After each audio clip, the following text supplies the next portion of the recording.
Popcorn? Butter. Nachos? Cheese. Root beer with red licorice straw? Right here. Hello. Hi. How's it hanging, homies?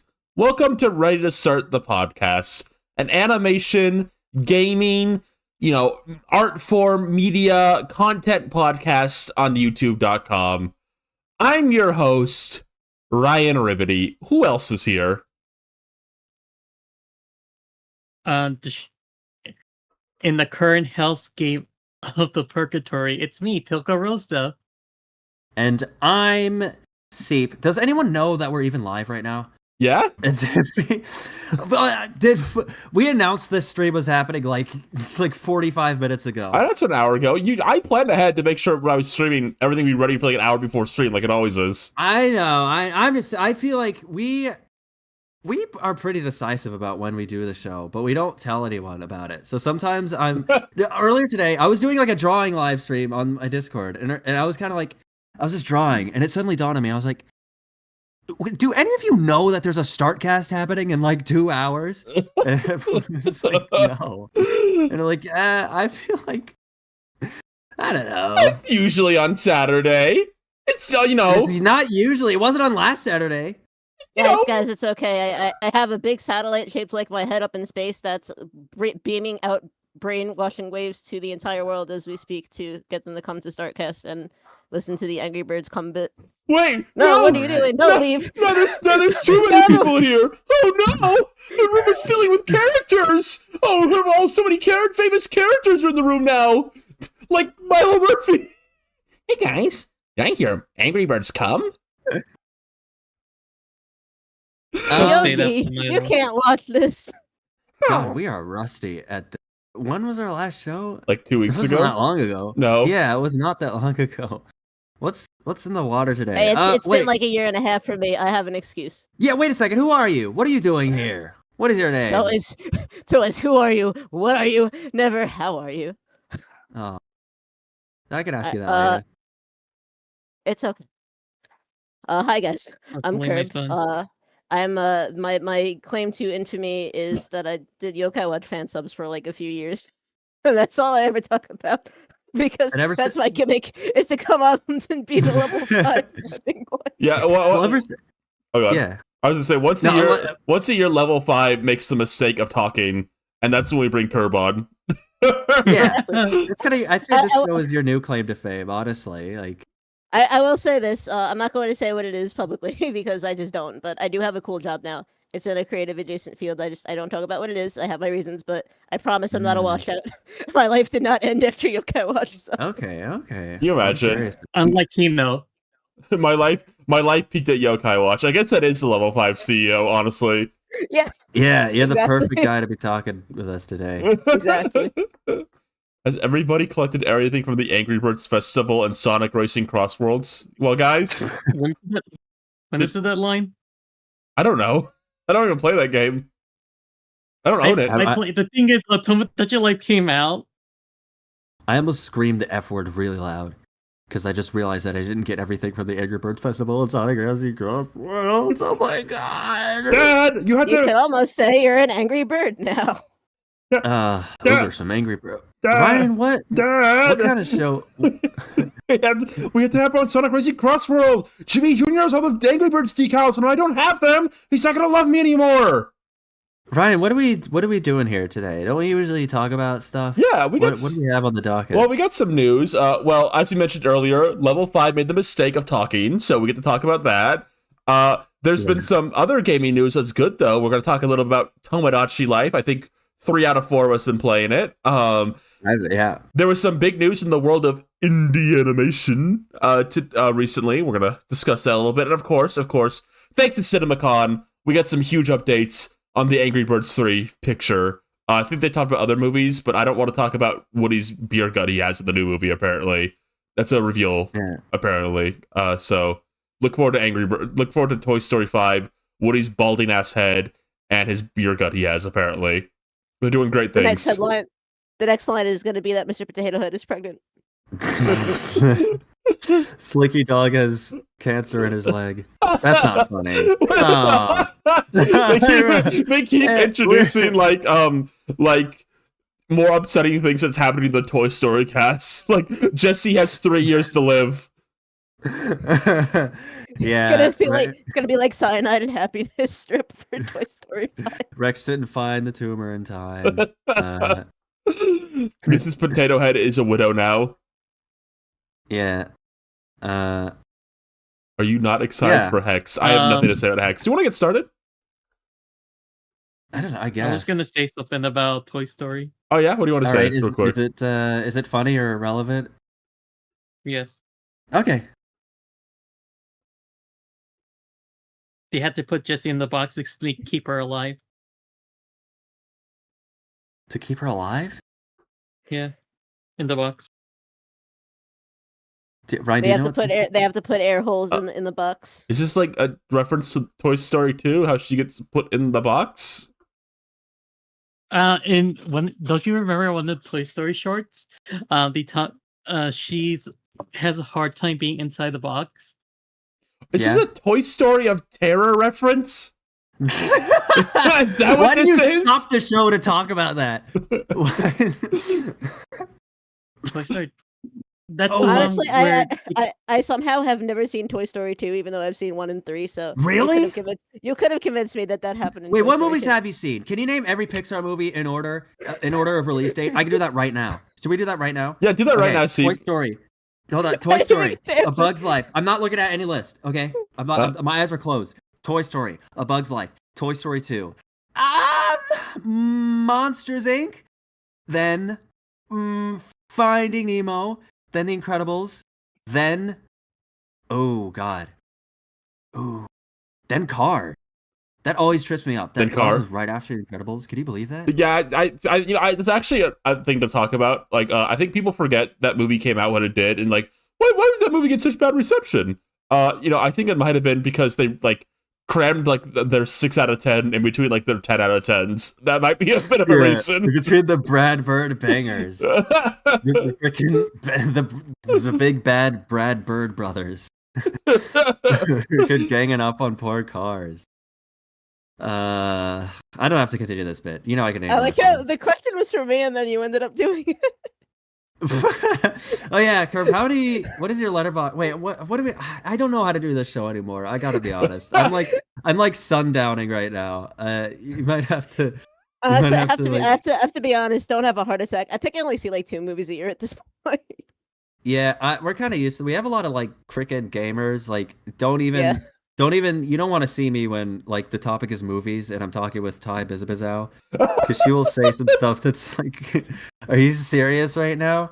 I can't think of anything off the top of my head. She can name you so many things about Five Nights at Freddy's, but I'll be talking about like Tom Hanks, and she'll be like, who is that again? I'm like, oh my god. Like, hey guys, anyone see the new? Anyone hear what's like the big movie? Oh, did anyone see Wicked? Do you guys didn't hear Wicked Part 2 came out? Oh, what's Wicked? Right. Yeah. No, but I did hear the new Five Nights at Freddy's fan game is coming out. Yeah. Make sure to clip this. That one's actually everyone make sure to clip this and send it to Ty Bizabizow, so she'll never be on this show ever again. Yeah. Actually, I've heard Five Nights at Frick Bears 3 is pretty cool. You just like it because they draw all the animatronics and Night Guard sexy style. I didn't know that. I just know that they put the mushrooms in it. Okay, that's all I know. And I think our friend Raining Ketchup worked on it. Was that so? I hope that, or at least he knows people that worked on it. I don't want to miscredit anyone. You know we don't like miscrediting. We always like checking our sources and being completely reputable on this show. Let's start Cask at a 50-page Google Doc, canceling it over misappropriating one source. Wait, what again? No, I was saying if we don't appropriately cite all of our sources, we will get a 50-page long Google Doc call out for not citing our sources. Of course. Right. Well, do we want to get right? Let's get into the topic. Yeah. Five Nights at Freddy's fan game. Okay, let's talk about the topics now. Was that the topic? No, that was a topic. Not making it a topic. Want to talk about? Hey guys, CinemaCon was this weekend. Huge news. The Paramount CEOs came out in their diapers. We can expect a live action Rugrats trailer announcement at any moment. But that's gonna happen one year. It's gonna actually happen one day. But there was maybe not. I believed you for half a second, honestly. I really you think if they buy Warner Brothers, that's still gonna be something on their slate? Like they're gonna still prioritize that financially? I forgot that was even a real thing and not a joke. Yeah. Wake up! Wake up! Wake up! Yeah. I forgot it was like a real thing they were making and not a joke. Friend of the show Blake made one time. No, yeah, it's a live action CGI hybrid, and it's definitely still being made. People are definitely going to watch that, and it's definitely not going to just end up on Paramount Plus unceremoniously. It's definitely not going to end up on X.com unceremoniously 8 months before. Putting things on Paramount Plus. It's certainly not gonna the entirety. It's certainly not gonna come up on like a Tumblr gifts. Yeah, it's definitely not. I love how so many movies get demoted from theatrical to streaming, and then get demoted from streaming to just social media. To Discord GIF. Streamed only on Wino, streamed only on Quibo. It's on Poob. Poob has it it's for just you. like the big slopification. That's like what happens. Everything just gets pared down. Imagine it gets so bad that it gets homebrewed onto 3DS. Yeah, imagine playing Doom on your rice bowl. What? That was awesome. So what's that CinemaCon? I'm sure someone's tried to put Doom on like a rice cooker. Do rice cookers have screens? Anyway, continue. Mine does. I want to cook some rice tonight. All right, well, yeah, you can play Doom on it first. Should I have Thai style curry or should I have General Zhao's chicken? Should we talk about the topics? Yeah. What is the like depression, earth shattering topic that you have for us to discuss? Now, Ryan. Well, tell us, please. What was revealed at CinemaCon that is worth not just our valuable time, but the valuable time of the tens of people watching this right now? You're in a fucking mood tonight. I don't think anybody knows we're live right now. People are gonna see like the VOD of this and go like, "Oh, there's a start cast." This is an average amount of viewers for this stream. We could do much better. We could be doing so much better. Okay, well, we could have done better just promoting. Yeah, why didn't you upload a video to your Patreon? Do you want me to click go live too? Do you want me to make the stream go live too? Why didn't you upload it? In charge of that now? You should have uploaded a video. Is that gonna be next week? You should have uploaded a video to your Patreon CP channel and said, "Hey guys, still not uploading this channel anymore. We're doing a start guest tonight. We're going to talk about Angry Birds Come. It's going to be huge." Yeah, that would give us at least like 4 new viewers, at the expense of like 10 more people saying like, "Why am I still subscribed to this nut?" Rosa, can you pick me up? I think Ryan and Super are fighting again. It's okay. We all fight. We all get in a big cartoon all right, ball of dust. hold on. Let me call Kelsey and tell them you're heading over there right now. Is Kelsey awake? Are they awake right now? You don't want to talk about any of the topics. Okay, sorry. I'm sorry. Please, can we talk? You could like just called out sick, Seep. No, I couldn't. I have a perfect attendance on this podcast. We all do. All 3 of us. Yeah. No, I don't. To varying degrees. We have perfect attendance.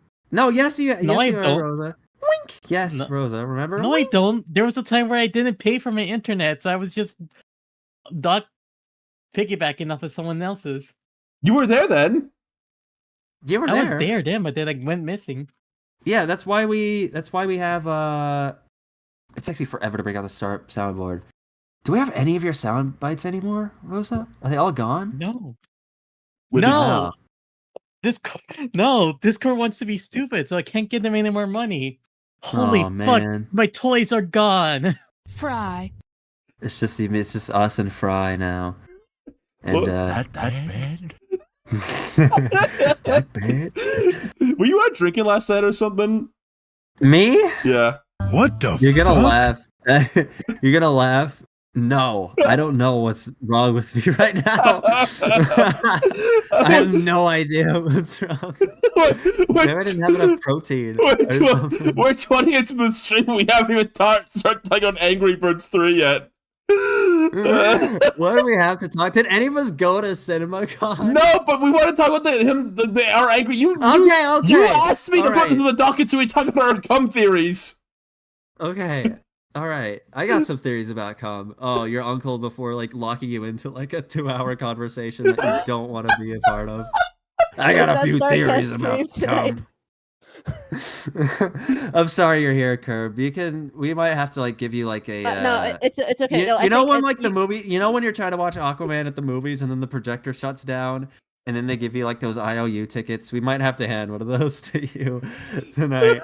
You're like, I'm sorry tonight didn't pan out. You can take it. You can take a nap while I'm talking about Level-5 for like 20 minutes. That's true. I'm gonna pull a Rosa and just pull up like Tomodachi Life. Hey, Exactly. hey, I will listen to my son any day. Hey, my son respects me. My son respects me.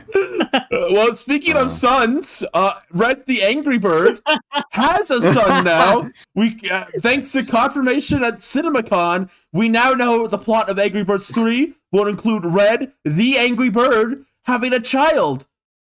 What do you think about that? I think the reason I'm so checked out is because the only reason this is a topic on the show is because someone on the Discord brought it up, and it's just kind of just sitting at the top of your memory. That's like, oh, okay, you didn't investigate into this at all. You didn't like look up what's going on. Do you know anything else that happened at CinemaCon? Yeah, they showed another Cat in the Hat trailer. There's another one that isn't Toot Fart. We got to look at Minions and Monsters. There's another trailer for that. We got another look at Mandalorian Grogu. I'm sure you're so excited about that.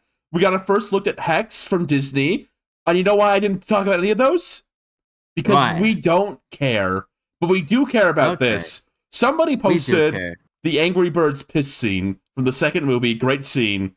And the director of that movie, Mr. Flapjack himself, responded to it. Our dear friend Thurup Von Orman, he said, oh, just so you wait the third scene movie, wink, which implies... Now, here's the thing about the Angry Birds movies. They have a proud honor tradition of piss scenes. The first one has the famous Mighty Eagle piss scene in like the lake scene, after like Chuck and Bomb had just spent like minutes drinking it and like rubbing it all over their tongues and like swallowing it. And rubbing it on their armpits and like taking a bath with like a giant like scrubbing brush. Of course. The second one has the scene where they're in the bathroom trying to grab like the key card, but they have to pretend to be peeing. Because they're in the bathroom, obviously. So there's an awesome pee scene there. That pee scene might even be better, honestly. It's got some great comedic timing. So what we're thinking is, and he replied to a clip of that scene, like, how are they going to top this? And he said, oh, just wait till the third movie. Wink. I think to me, that means they're upping the ante. We're getting a bodily fluid that goes even further than piss, I think. They need to go even further. This needs to be the biggest piss ejaculation scene in Angry Birds history. The biggest... I don't even want to say what you just said. Can you fit that all on a fortune cookie? It's not allowed to curse. Well, what are your ambitions for this idea, this concept, Ryan? Well, it either needs to be a new liquid it needs to either be something else coming out of their... What is wrong with me? I can't, like, talk straight. It needs to be a new substance coming out of their Angry Bird penises. I don't think I could like drive right now if I was put behind like the wheel of like heavy machinery. I feel like I couldn't do it. I feel like it'd be a threat to the public if I was put in that position. I think either a new liquid should come out of their Angry Bird's penis, or they need to take their cloacas. Make sure you say cloaca. Make sure you say the word cloaca because it's an animated movie with birds in it, and so you need a joke about their cloacas. Okay. Because it's like, we're being like sneaky, we're being like funny. We can't say like penis and like booty hole normally, so we'll say cloaca. But like, maybe the kids don't know what that is. I bet all the kids know what a cloaca is by now. It's like. It's been run dry. It's passé. Do you think the Angry Birds have cloacas? I don't think I do. Sorry, Kirb, what are you saying? Oh, wait. Unless I'm thinking of a different word that I just thought was pronounced differently. I don't know if I know what that is. A cloaca? I haven't seen enough because you don't watch animated any movies. If you watch more than 2 movies a year, you would see that every time there's a movie with like a talking bird or something, or someone gets turned into a bird or a reptile, they have to talk about cloacas. They did it. I bet they did it in Leo. Do you think they did it in Leo? Maybe. Do you want it to say it in Leo? I just assume. I'm just like going off my theory brain right now. They did it in Crash 4, remember? He goes, my cloaca! Yes. My cloaca! Roger Craig Smith does it in that one? Yes. Old That's an Roger. awesome scene. We should like rank every cloaca joke. Someone find every cloaca joke. Every cloaca joke in an animated birds movie, 1080p full compilation. I mean, if you ads. just watch every movie with a cartoon bird in it, released after the year, like 2008, I think. There has to be one in an Ice Age movie, right? You need to show your work and come up with like a playlist of this now. I know I know Rio had one. I don't know for a fact, but I know that Rio said, like, that Jesse Eisenberg bird says like, "Oh, my cloaca is tingling right now" when he sees like that beautiful blue woman bird. I'm seeing Goat has a cloaca scene. Is that true? I saw the clip. I saw a clip. Someone posted on the Start Fans Discord a clip of Goat cloaca. That's a joke. And the funny thing about when I watched that clip, and it was like someone had posted it online, being like, "Oh, I can't believe they got away with this in a kids movie." And when I saw there was a cartoon bird, I was like, "I bet my life that this is a cloaca joke. Mm-hmm. I bet my life," and it was. Oh, that's good. Well, is that all we have to talk about? No, I didn't even finish talking about my Angry Birds piss scenes idea. Really? Okay. Yeah, please. Are they gonna piss out of their cloaca? Is that gonna be the joke? Maybe that'd be like the next place to take it. You get like a good look at the cloaca in this movie. Like we've heard the legends of cloaca. Maybe now we need to visualize the legend of cloacas. Let me type for a second. I am so glad you're not watching this right now. See, you're kind of explaining this with the inflection of like a dying less than mediocre president. A dying, less than mediocre president. Isn't that There's like a few of those, I think. Yeah, I think that's all currently living, except for like the ones that just happen to not be. Is Obama the most like? He's the youngest one, right? He's alive. I think, right? Yeah, I think so. Someone check out Obama. Apparently, Kung Flu cloaca. President Obama, do you have a cloaca? I do not have a cloaca. I do respect my fellow Americans that have cloacas. Well, I'm George. What about the ones in the hospitals? I'm George W. and I've got a big cloaca. My cloaca is even bigger. I have the biggest cloaca in the whole country, the world even. Will you just shut up, man? My wife's got the Welcome, Professor Bad Vibes to the Norville Theater. Great time to join. Oh. So I'm thinking yeah. Chuck the Angry Bird is the cloaca we see. It's like the Bart Penis scene in like the Simpsons movie. This is like Angry Bird's Bart Penis moment. We see Chuck the Angry Bird's like cloaca, and he pees out of it like into a piggy's eye. And they go, "Ah, my eye!" And he goes like, "Fire away!"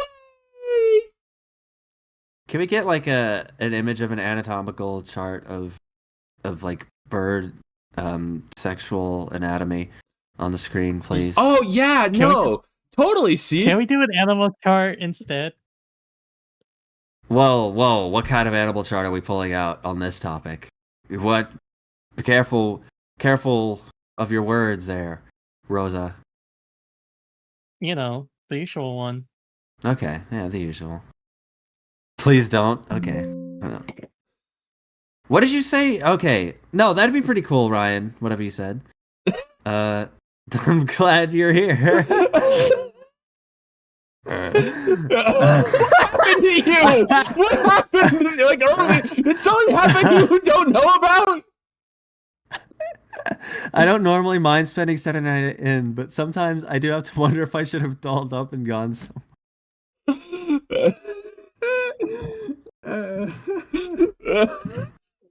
This show is on its last leg. No, it's not. Shut up. Just tired.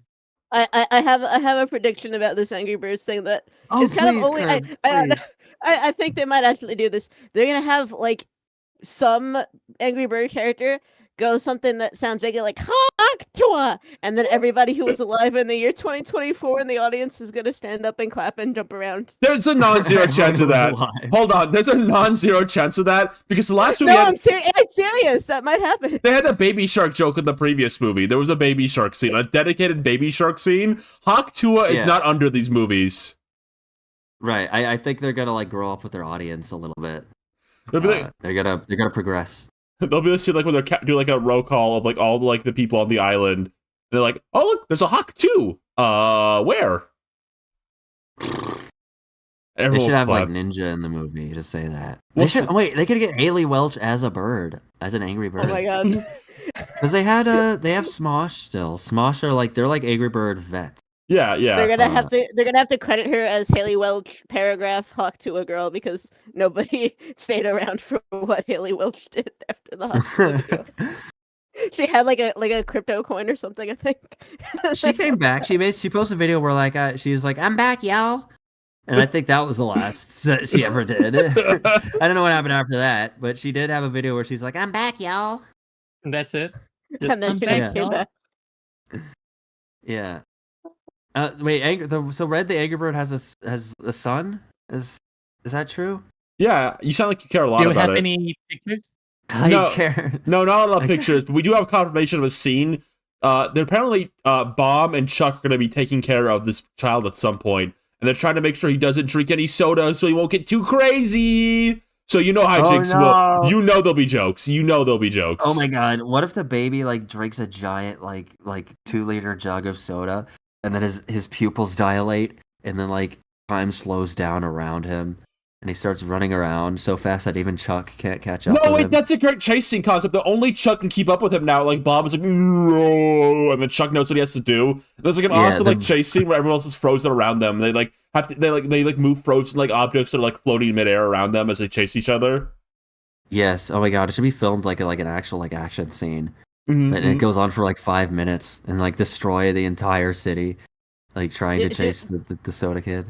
Do any of the previous movies make it clear if Red is like in a relationship, or did this just come out of like, is the movie mystery gonna be who's the other parent? No, he has a love interest in the second movie. Don't worry. Okay. We know the mom. We know we know his lover.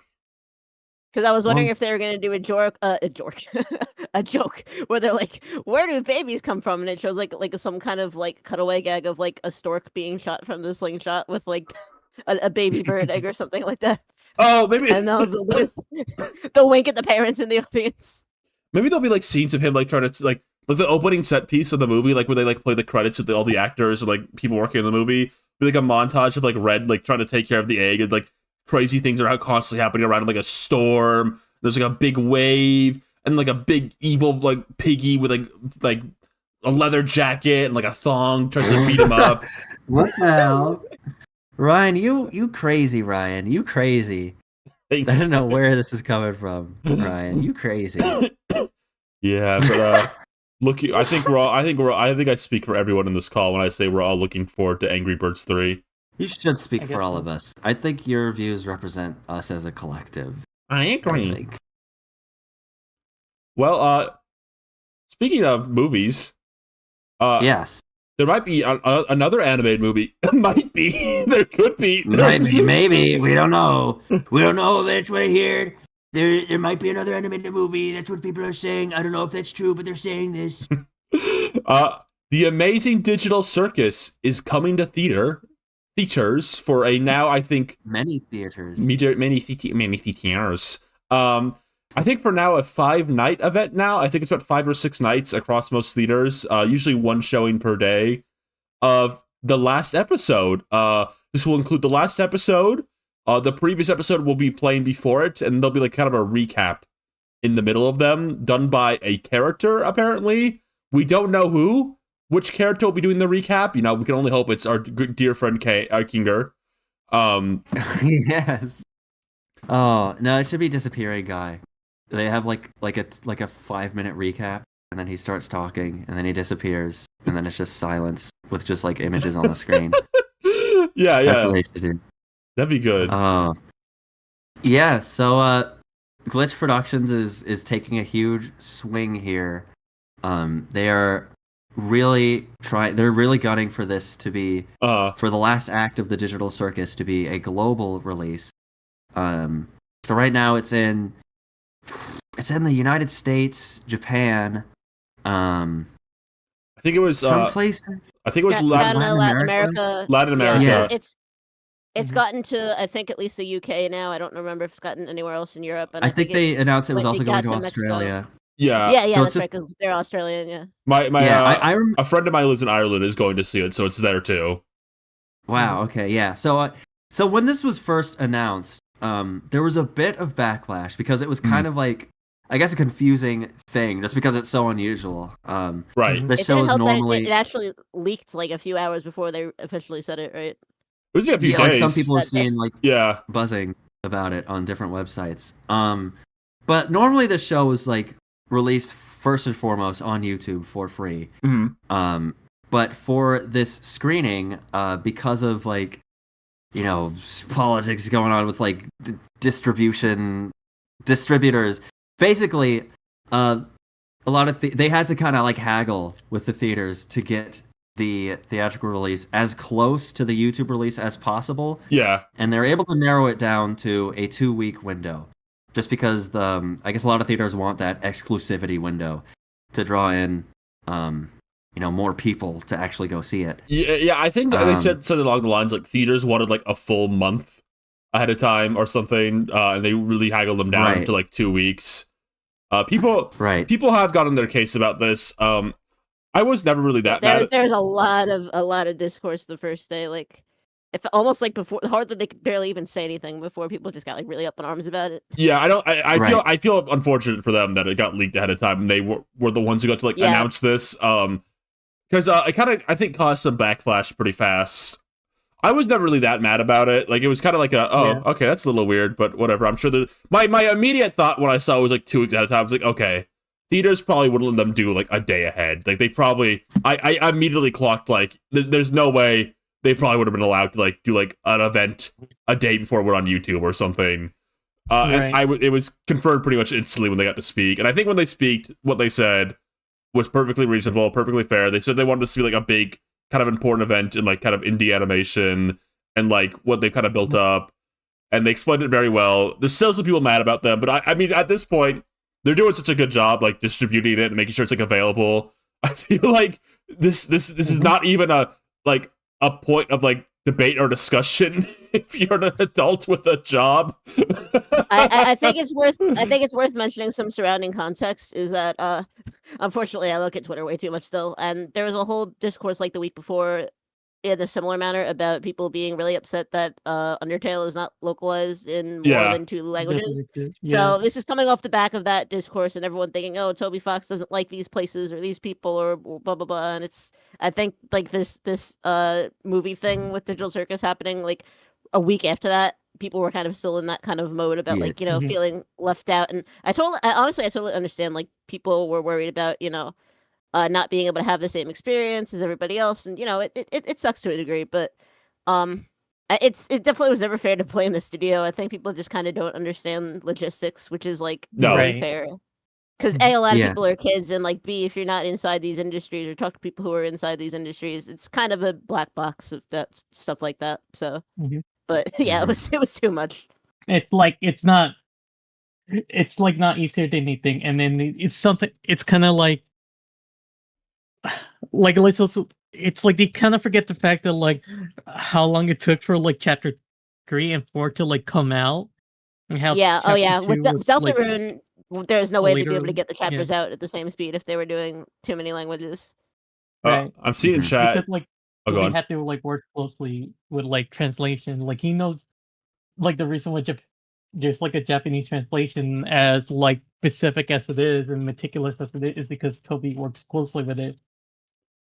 So somebody in chat is asking if it's different with that Battle for Dream Island doing it a day ahead because it's less relevant. I mean, that could possibly be a reason. I don't want to like insist anything. Digital Circus probably is a bigger thing than Battle for Dream Hunt at this point. But I think the bigger thing is Digital Circus was going for like a worldwide release with like a few days in theaters. To my knowledge, Right. these BFDI events are 1 day in limited theaters, and only in America usually. I would not be surprised if that was like the difference. Yeah. But I am glad that, you know, they're kind of going for this, because it does seem like it is paying off, because there is a lot of demand for it. A lot of those people that were upset that it wasn't coming to their country, like, you know, the easiest thing you can do is just, you know, contact your theater and like just say that you're going to that you want it to be shown, and that if they if you show the Amazing Digital Circus in my local theater, then I will go see it. And that's kind of been a big part in helping expand where it's being shown. And it really seems like, you know, it's a few months away. It's a couple months away. And it seems like a lot can happen. Like they broke like a record of some kind for like pre-sales. I think so. Platform. I would not be surprised if that was the case. Yeah, and I think since they've announced it, they've added like 3 or 4 countries. So like it's like they're expanding this pretty fast. Like there's clearly the demand there. When I went to go buy my ticket, the first day only had 4 seats left beyond like the wheelchair seating, and the second day had like 6 chairs left. And to my knowledge, that's pretty much the case for every theater. From what I've like heard anyone who bought tickets is that they're going fast. Like this is like a sold out event, pretty much that's happening. Yeah, I started watching it. I've only watched like 2 episodes. In case you guys can't tell, I live under a rock. I'm always late to everything. So I only just watched the first 2 episodes of the series to prep for in case I want to see the movie. But I guess that's not happening. It's probably filled already.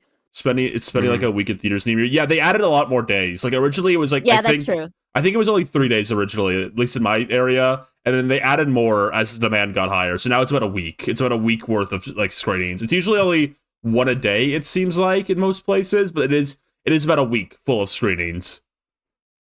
Yeah. No, it's cool they're doing it. I've seen some people talk about like, oh, hey, I'm not looking forward to sitting next to Digital Circus fans in the theaters. Am I right? I disagree. I totally disagree. I want a theater that is reacting to things. I want it when Jax like explodes into a million different pieces and dies like on screen. I want to hear like the Jax Yume shipper teenager in the audience scream at the top of them lungs. I want that experience. I usually am not like that. If I'm in a theater and people are talking or being noisy, I actually get so fucking annoyed. Like it's like bad. Like I like cannot stand chatter in the theaters. But this specific instance right here, I want it. I want the teenagers hoot and hollering. I want when like their favorite character comes on screen, they clap and like cheer. When like Kinger gets pushed into like the void and like floats away, and that's his like ultimate fate and he dies. I want to hear like crying in the audience. I want all of it. I want it all. Oh, imagine like the Snape kills Dumbledore equivalent of this happening. Like everyone outside in the line to watch the amazing digital movie, and then you get the one Jax. Oh my god, they're gonna do that. Oh my god, wait. They got to do that for the pre-show like movie talking about theater etiquette. They're like, oh, don't be, when you watch this movie, don't be a spoil sport. It's gonna show Jax like breaking all the rules. Yes, there's gonna be a line of like the circus members and like all the NPCs and stuff, and he's gonna spoil the ending to the movie while they're waiting in line. Didn't they already did that? I think they did. Yeah, Kinger did that. It was Kinger. He spoiled the movie. That's right. No, Jax is the one who's on his phone in the audience, and then Ken goes, "Oh, we can't be having that!" And he like drops like a big boulder on Jax and rolls him around the theater, and he gets flatter and flatter progressively, and then he rolls him up into a tube and like stretches and squashes him, and it goes on for like 3 minutes as Kane explains like phone rules, but it's mostly like Jax being squashed and stretched on screen mostly. Okay. Yeah, I'm just saying that was highly specific. Do you know something we don't? You need to watch more of this show, Kirb. I think it'll be apparent. Honestly, I don't care about spoilers, so I've seen a lot of what comes up already. So. Well, I'm just saying there's just a lot of squishing and no, that's not the Digital Circus thing. That's just the nature of the show. Of this show. Yeah, that's true. We have all sorts of squashing and stretching and other fun safe for work activities on the show. What do you think the popcorn? Do you think they should do a popcorn bucket? Obviously, what should it be though? What should the amazing digital popcorn bucket be? Okay, I think it should be like a metal. It should be Kinger's bucket, and it should be designed so that like you can also wear it on your head. So that all the Digital Circus fans, it's like that'll be like the thing. Like going to the Digital Circus movie, I'm wearing, and then like you're wearing the popcorn bucket on your head, right? Yeah. I want to do that at least. I'm sure the theater employees would love it when everyone with their full buckets of popcorn dumps it on their head and wears the bucket around. That's gonna be the chicken jockey of the yeah, exactly. Yes. Oh, Kinger turns to the audience. Okay, everyone, time to put your buckets on. There's a popcorn bucket on my head. First Kinger voice on the Startcast. First Kinger voice drop. First Kinger voice. I gotta say, I hope if they're gonna do like some trendy thing, I hope it's like one similar to like when people go into suits dressed nicely and go properly into the theater to watch the Minion movie. That's all. No, I think people are gonna be. People are gonna be in like legitimate, like full on cosplay. Oh yeah, no, totally, definitely. That's what people are. You're gonna see some of the most expensive outfits of all time going into this movie, but not like formal expensive, like giant like paper mache Jack's heads with ears that are blocking the screen. Oh, that's gonna be awesome. Someone is going to come in with latex face paint to be Pomni. Yes. I saw someone in chat say they inflate Jax with a bike pump afterwards. They're gonna bring out the entire cast as parade balloons before the movie to celebrate. And Gooseworks will be balloons? as parade balloons, and Gooseworks will be there, like smiling and being so happy about it. Honestly, I feel like they could probably get Pomni into the Macy's Day Parade. I'm not even kidding. I think it's possible.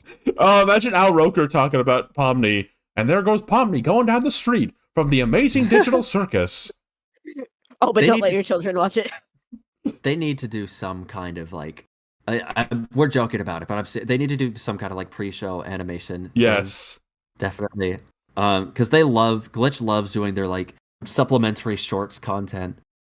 And I think this would be a great like avenue for that. Oh, they can. And if not this, maybe like few Glitch movies, because they seem like they want to be opening the door for doing this kind of thing more often too. They should do like the murder drone short before the movie.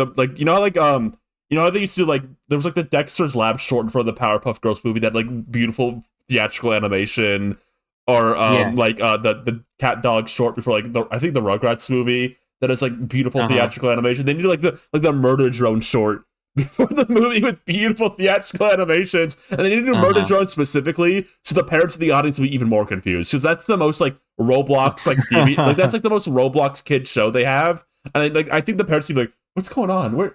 Isn't the show about a jester? What's going on here? I'm actually so excited. Where's the bunny? Where's the silly bunny character? I'm so excited about all the parents who are going to be watching this clown show for the first time, and it's just like a really melodramatic, like just a bunch of characters like lashing out at each other and being depressed for an hour, and everyone's just kind of like, what? Is this what this is? Do you actually like this? the parents are gonna like come in the audience and walk out really confused, and then somebody like some nerd who's there is gonna come up to them and gonna be like, okay, so have you ever heard of Neon Genesis Evangelion? And that's gonna be an explanation to the parents. Oh, there was like the rating. That implies scary things. That implies a lot of things. I feel like Gooseworks actually hinted that it's gonna be that kind of I think, finale. Yeah, she's basically said it is so. So I mean, I know, but like asking a parent into seeing Evangelion implies a lot of things with like how old and young the parent is. Oh yeah. Can you? I mean, I feel like at least in America, I can't. I mean, like, you know, obviously in like Japan, everyone knows what Neon Genesis Evangelion is. I don't know how many parents in America know what Neon Genesis. Yeah, if they're nerds, if the parents are nerds, well, if the parents are nerds, they're probably already familiar with the Digital Circus. If it's like millennials taking their like 3-year-old in their Pomni cosplays, right? Yeah. Oh, the cute little baby Pomni. Oh, imagine like family going out to the amazing digital movie and they get dad to dress up. Oh, dad! Like, dad is Kinger. Dad is Kinger. Like it's like from like that one like fan live action Kingdom Hearts 2 movie where the dad plays as Mickey Mouse. I think it's gonna be Dad is Kinger. It's gonna be Mom Ragatha. Okay. I think like there's gonna be the dog. I guess. There's 3 kids. Okay, you gotta have like brother, sister, and baby. No. Right? You have older neutral, gender neutral sibling, sister, and baby. Okay. Older gender neutral sibling. Bubble is the dog that farts and makes dog jokes. Bubble could be the baby, like a big baby onesie, Wait. with like a bubble hoodie. True. Yeah, little sister Pomni, and gender neutral older sibling Zubul. No, they're Jax, because Jax is their favorite. Jax. Yeah, obviously. Yeah, Jax, obviously. actually. Jax. Yeah, you're right. What was I thinking? You're correct. The ratings for this movie came out. I think the ratings for this movie, and this sounds like a Ryan Ribbity like goof I'm about to say, but I'm serious here. I'm pretty sure the ratings board for this movie said it includes like sexual things in it. Yeah. Wait, did they rate it R or did they rate it PG-13? I'm pretty sure it's PG-13. Let me look real quick. If it's R, then like I don't know what's gonna happen in this. No, I think it had to be PG. Okay. Let me see. Hey, sorry to digress a bit, but we have a leak of like Red's kid's design. Oh really? Can we see that? His name is apparently Red Jr. What would Red Jr. say? I'll put this on screen. His debut scene. Come on, I'm teeing you up. He'd say, "I'm." Yeah, what does he say, Rosa? What does he say? I'm taking my cousin's eggs back, or something like that. What was that? He has to say, I'm trying Red to keep Jr. it dynamic. And pigs, I'm taking my eggs back. This should not be this difficult for you. Anyway, what did the ratings say? I'm trying to find them. I swore I saw them. I need to like maybe find a listing for the movie. Yeah, find a listing on like Cinemark or something. It said something about sexual content. No, you did. Like, slightly suggestive themes. Okay. Sexual. Well, I mean, we do know that Gangle and Zubul have been trying. Why so I assume we're gonna. Why is no like listing for this movie like have the like rating on it? Hold on. Maybe that was like a. Maybe you were duped. Maybe Sorry I to was break it duped. to you, but None of this your is real. server's We're sorry stupid, to inform you. Your kid's stupid here. Like there's no sexual. Oh, Pete's gonna be so upset when there's no sexual content in the Amazing Digital Movie. Okay. The Amazing Digital Movie is L-Fabs? What? Okay, I found it. It's some content may not be suitable for kids under the age of 13 and could include strong language, stronger sexual situations, and dialogue and violence. Now, fuck? What is stronger? What is stronger relative to in this sentence? The sexual content is stronger than the language, or is it just like stronger than you'd normally expect? From this show, I think stronger than you usually expect. Stronger than somebody making a Kalaka joke. Yeah. Maybe this will be it. Like, parents will have to sit in the theaters for like the extended Gangle Zubul sex scene. Like, Zubul's gonna pull out like the penis part, and Gangle's gonna like, bing! like her ribbons will straight. It's gonna be like the sausage party orgy scene where the whole movie just stops to do that. It's just like 3 minutes of uninterrupted Gangle Zubul sex. Like, Wait, that's what the cliffhanger of the previous episode, the cliffhanger of that, where they realize they could swear because Kane is gone. So Zubul's immediate reaction to that is just turning to Gangle and then pulling out the Amazing Digital penis part. Wait, that's like the cold open. Like it immediately cold opens on them like fucking and sucking as the names of like the actors, the people who worked in the movie appear on screen next to them. The proud Glitch Productions debut in theaters. Glitch Productions proudly presents and immediately cuts to Gangle getting fucked in like the ribbon hole. Featuring the voices of as you hear them moaning.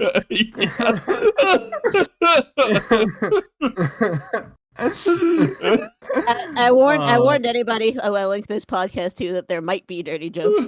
The parents in the audience, like their gender neutral Jack's teenager and their Pomni daughter and their Zubo and their Bubble baby, and they all look on screen like in horror as Gangle goes, "Okay, Zubo, now stick it in this part." Oh my god! Wait, hold on. I'm imagining the equivalent of the part in Hotel Transylvania where they're all dancing and Drac just does that smug like shrug to the camera. Like Kinger's gonna do that and then he joins. I know the exact one. Yes. Yeah. Of course he would. Oh, that's gonna be good. That'll be good. This movie's gonna be awesome, I think. Yeah, I'm gonna be disappointed if all that doesn't happen actually. Then they realize because Kane is like isn't in control, they can conjure like all the NPCs back. So then like Pomni gets Gummy Goo. Pomni's like sitting there and she's being like struck by Gummy Goo Jax and Ragatha, and she's like smoking a big fat cigar. What were we doing again? And then it just continues to, like, the tonal shift of the rest of the movie. I can't imagine what strong sexual themes means otherwise. It has to be this, I think.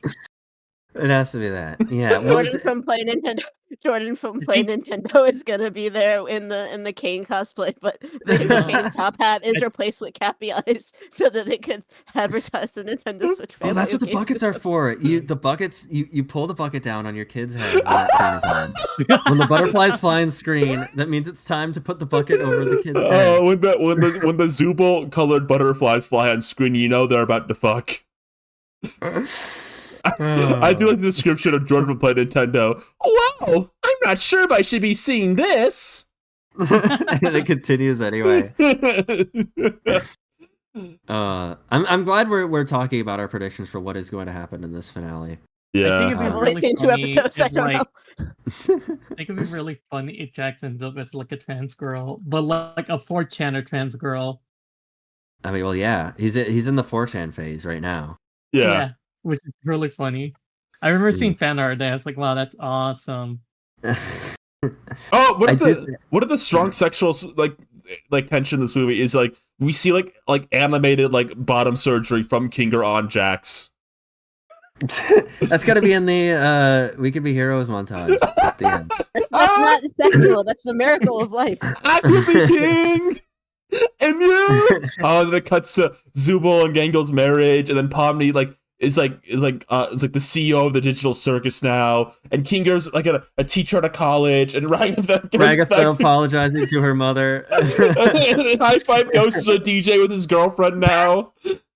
Yes, yeah. No, I do. Heroes, just for one day.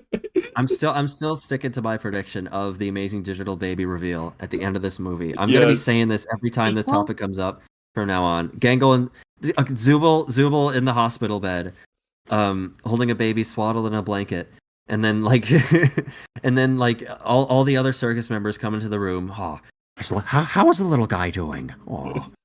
And they all gather around the hospital bed. This is like at the very end of the montage, after we see like everything that they've been through, after they rebuild like the digital circus like in their own image to be their own perfect world, because they discover that they can conjure now and they can have sex now and stuff.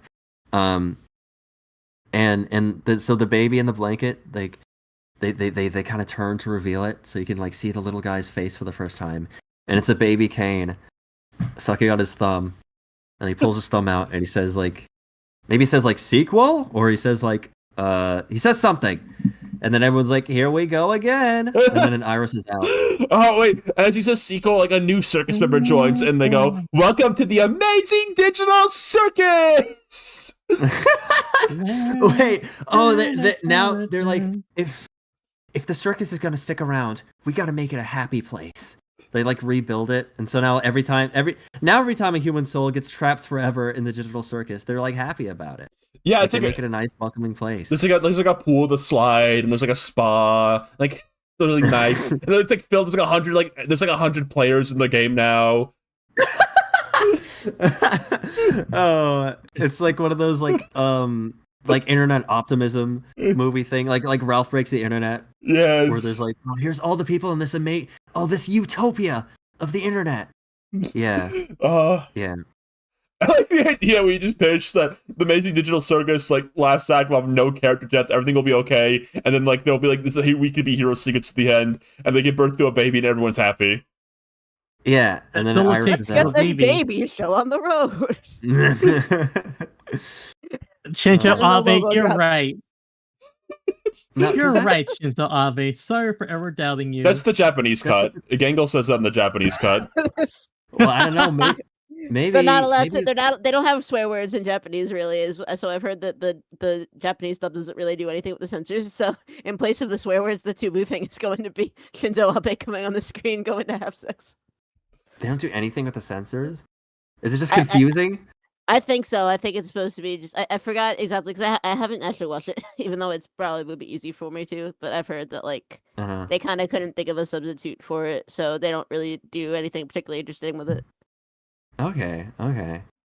Yeah, but I think we could be entering a brave new era of cinema, though. Like if Red the Angry Bird gets to have his own like children that he like conceives on screen. Mm-hmm. Maybe that's a new prerogative in like the world of animation, in the world of Hollywood. It all comes back to usher the newborn age where babies are kings. Yes. Oh, the post-credit scene, the SMG4 gang shows up, including the Mario Gmod model on the big screen without permission from Nintendo. No, that's why You're Joey like- from Play Nintendo is there. Maggie walks in like, what is this place? Hey, Whoever everyone. lives here has got it made. Don't tell them I have this, but here. Oh my god. That's actually I didn't even consider the single baby tooth. That is what he would look like. That is genius. Oh. Singular baby tooth. They'd make a joke about why they have one singular hair, and then they look at Bubble and is like, how does Bubble have hair? I think Bubble would appear like when the baby you have to burp. They're burping baby Kane, and then like a little bubble baby comes out. Bubble's like, see, I told everyone I was having a baby. Wait, hold on. They give birth to baby Kane, they burp baby Kane, and then Bubbles the one who goes, sequel? Kirb, that was an elite Digital Circus reference for someone who has not watched much of the show. I've seen too many Twitter clips. I'm telling you, I'm turning into a sheep. Most of my consumption is digital. Oh, we have a tourist! There's a tourist in our midst! No, it's LARPer now. It's LARPer, Oh, yeah. we have a LARPer! The kids have moved on to LARPer. That was like one of the last things I saw before I deleted my Twitter account. Was they were all in the LARP, the word LARP now. And if you don't know like every single fact about a thing, or you just can do a thing, you're like what is it? LARP Swahara. If you don't know the entire anatomy of the lungs, if you're breathing, you're LARPing. It's not even live action though. It's on the internet. Yeah, I don't think teenagers and early 20-somethings know what most words mean at this point. Oh, that's right. There's a lot of like slang where you just hear a word and you say it because you hear it without looking up the etymology. That's like literally the entire reason 6-7 is funny to kids. I think like it's literally just a bunch of people are saying it. Well, that's how most like terms happen, right? It's just like it's usually white people using black people like AAV and like not knowing what any of these words mean, and they completely destroy the meaning. Like woke, woke is like the original, like I think the most famous example. Right. Yeah, and like the government is using woke the wrong way now. Like our president is using that word now. Isn't that wonderful? Isn't that so cool? I love our president. I'm proud to call that man our president. And I'm proud to be an American. And then it goes to the Oval Office and it's Bubble in the White House. Oh my god. Jib Jab could have stopped Trump from being president if they kept uploading. If they just made some like Donald Trump like mockery videos, I think Jib Jab could have stopped it. I know. Shmoyoho couldn't do it on their own. We needed like the freaking like spirit bomb. Like we needed more power. We needed like the horsemen of like internet satire. It wasn't enough. I mean, Family Guy's whole episode where he like beat up Trump, that wasn't enough to like kick him to the curb for good. I mean, I guess, true evil never dies. It is only reborn. The Simpsons can see. Oh yes. Oh no, it's the Democratic Party. Matt Groening's like $4,000 commission on his personal YouTube channel of the Daffy's Rhapsody parody with Donald Trump. Do you know this one? Yes, I know it. Trumpy's Rhapsody. Look up Trumpy's Rhapsody. This is on Matt Groening, creator of The Simpsons, like personal YouTube account. He commissioned I it. didn't even know he had a personal YouTube account. That's what he used it for. Yeah. How do I find this again? Matt Groening. Yeah, I got it. Yeah, I found it. Thank God. I'm so glad he did this. How many views does it have? Voiced by Dan Castellaneta, too. This only has 39k views. I don't know why he made this. It's like this. I think this is the only place it was ever put. I think he made it for him. This is just like he really wanted to see this happen. This circus is your land. This circus is my land. I'm a circus tiger. You're a real world sissy. Yes. Yeah, I won't fault Matt Groening for finding an excuse to make Dan Castellaneta sing like a silly song. That's true. Yeah. I would do it too if I was rich off Simpson money. Didn't they have this reminds me? Didn't they have like a clip of like SpongeBob on SNL and he had to do like a political skit and it was like actually Tom Kenny? Yes. Because of that skit, Nick got like really like cracked down on like what Tom Kenny was allowed to do, like in interviews or something. Like that got him like in trouble. Yes, now he can only use the SpongeBob voice in like specific sanctioned purposes. Like Which, him meeting, you know. like him meeting Ice King at Comic-Con. Yes. Exactly. Well, Mac will just AI generate an episode of Family Guy where Peter kisses Trump's feet and everyone's worst uncle will stand up and salute. Man. Do you think Trump even knows what Family Guy is? Definitely.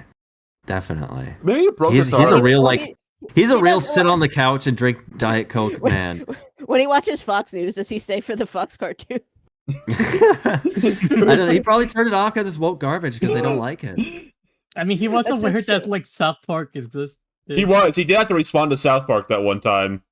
He'd had to. There was like he had no other choice. The White House needed to make an official response. Well, he didn't have to, but it was probably telling him his character that he did.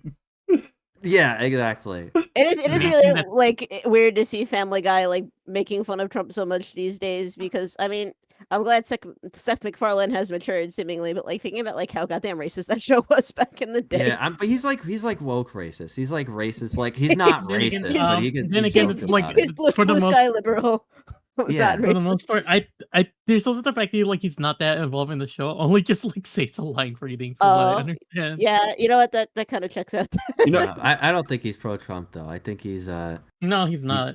he's a bleeding heart blue vote blue no matter who liberal. that's true. Is what I'd say. That's my speculation on Seth MacFarlane's political leaning. Oh, you know, I think we talked about this before about Seth MacFarlane being gay because he's like a theater guy and he has no wife. You know, our speculation. Yes. Do you think Trump being gay speculation is like a common thing too? Maybe like they were secret theater buddies, and then like when that episode came out about Peter beating up Trump, it like broke Trump's heart. Like it actually hurt him a little bit. Ooh, it was like an awkward kind of thing. Like neither of them really wanted to talk about it. Seth MacFarlane knows the secret that Trump is our first bisexual president.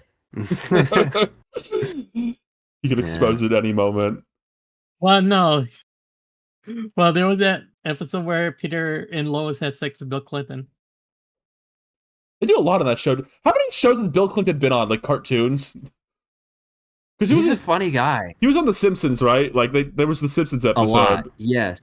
It was like, well, it used to be at a point like making fun of the president was kind of like we're kind of like funny about it. We're kind of sneaky. Oh, we're not afraid to go there.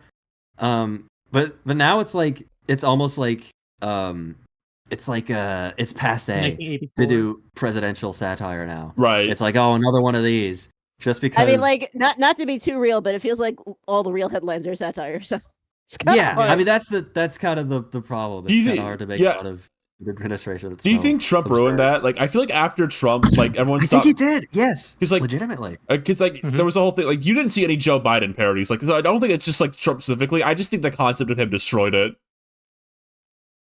Yeah, I can see that. Like people are. I have a feeling. Yeah, Donald Trump destroyed it, and as a result, like everyone becoming more and more self-aware of like what the president is like. I remember it was in Keegan. What's his name? Keegan Michael Key. Yes, Keegan Michael Key. when he did the Cory in the House retrospective, he pretty much pointed out the fact that like at one point it was pretty common to do that, especially like you see like a president is like an actual character in the show. Not after Trump, either you don't reference the president or make him a main character, or just use anyone else. It's like how Rick and Morty has like the same. He's still Obama like, president. Who is still an Obama president? It has not changed him. He's getting his own show. That's awesome. Yeah, Hey, I think politics just became like less fun for a lot of people. yeah, I think that's just it probably became true. just like upsetting, for a number of reasons. But yeah, it's definitely a since 2016 thing. No, I would say. totally. Yeah. I think it's notable. You know, Joe Biden just was not parodied on TV ever. Like not ever, but like to the degree of like, you know, like Obama was on every TV show. Like I feel like every TV show and cartoon had like their Obama like character joke moment. Like Obama, I think Obama kind of became like a worldwide, like even more so than the U.S. president usually is. I think Obama became like a figurehead, like worldwide. He was just popular like everywhere, even people who knew nothing about American politics. He was just on like everything. And then Joe Biden, you know, then Trump became president, and then we stopped like having fun with press. You know, the president should have joy and whimsy, and then none of them Presidents are like Trump was the one that like made everyone confront the reality of like what the president is. Like the president actually. Everything just started to like what the president is saying. Blood ruined it. Blood ruined joy and whimsy. Yeah. Hyper realistic blood ruined joy and whimsy. We had a good thing going, and you had to blow it up. Well, I can't wait to see what the president thinks of Amazing Digital Circus. Hold on, Osamatsu-san Obama. I do. Yes, classic. Remember that? I remember that. That's what's really funny because it does not look like Obama, but they just called him Obama. No, They had Obama and Yokai Watch. They did. They had Donald Trump. Is that too early to segue? They had Trump in a Death Note manga. They did. Yes. Oh yeah, I remember that. Oh, and they also had Trump in Dead Demons Instructions. Like if Trump shows up in like a piece of media outside that, it's a means of commentary of like insulting him. I do wonder because apparently, this is what the fans say. I haven't tracked down the source. The fans say that the Digital Circus story takes place in 2017, and I just have to wonder, like, you know, do they ever talk about politics in that circus? I wonder if it ever comes up. Yeah, did anyone tell Kane about 9/11 or Kinger? I mean, yeah, I'm thinking. I mean, maybe we need to tell Kane about 9/11 too. Wait, I guess we had great adventure. Everyone on the plane. I'm thinking about Jax telling like Ragatha and Kinger that we finally elected our first black president. Like it actually happened. Because Ragatha, I mean, apparently Ragatha, it said that she arrived in 2008, I think. Yeah. So like maybe like the polls weren't even like decided when she arrived. Maybe she doesn't even know. Yeah, she never learned that Obama. What do you think she voted for actually? What is that image of Obama holding up? Is that real? I think so. I want to know if anyone No, there's no way. I've seen a few I want to pictures. know if anybody was teleported to the Digital Circus, like specifically while they were still counting votes during the 2000 election, so somebody could come to the circus and be like, "Wow, I can't believe Al Gore is president," and then someone comes in from later and is like, "I have some bad news for you." From that fucking infamous night where they couldn't get all the votes counted, they transported in the middle of that. No, it's not real. It's not real. Do you think Ragatha's mother? Sure. Do you think Ragatha's mother made her vote for John McCain? That should be like a lore point. That'd be cool. Like, yeah. Like they reveal that like the last episode. I really wish I could have voted for Obama, but my mother and all, she wouldn't approve. You voted for McCain? He lost. Oh, that'd be a wait. What if that was like a big point of like betrayal? Like the third act. The third act anime movie break up over voting for John McCain. Ragatha, who did you vote for? I don't know. I don't always like to talk about politics. Who? They all like confront her. Did you vote for? My mother told me to vote for. And then it's like a thing where the show acts like her voting for John McCain was worse than anything Jax does, and Jax goes, "Even I'm mad at you right now." Wow. Even I wouldn't stoop to that low. Because we know Jax. Jax voted for Obama. He's a cool guy. Jax voted for Obama. He's a cool guy. You know, I kind of wish Jax of all his wrongdoings. they should have like chimed in. They should have done like a bunch of like go out and vote promotions with the digital circus characters. That could have swayed things. Yeah, they should have showed like Kinger like walking out of the booth with his "I voted" sticker. I voted for my queen, Wait. my real queenie, Kamala Harris. Digital circus political alignment roleplay. He pulls out. He's like, "This is an ancient treasure," and he pulls out the hashtag "I'm with her" sticker. I feel like I'm feeling deja vu right now. I feel like we've been here. I feel like We're back in the fucking circus. we love talking about cartoon characters like voting for president. We've done Cartoon Network. We've definitely done like other cartoon characters voting for president. Yeah, that was like the first year of this show that we did that. Yes, that was one of our first like breakout bits. Jokanda forever. Jokanda forever. Oh, Big Brother, I voted for Kanye. We're bringing them all back. We brought back a couple weeks ago French Sonic Tuber. He came back. Oh my God. We're reviving old bits. We're like a late season Adventure Time episode where we just like find our old toys again. And we're like, let's just like revive. Let's revive French Sonic. Let's revive Schnozmo. Let's just do Schnozmo stuff again all of a sudden.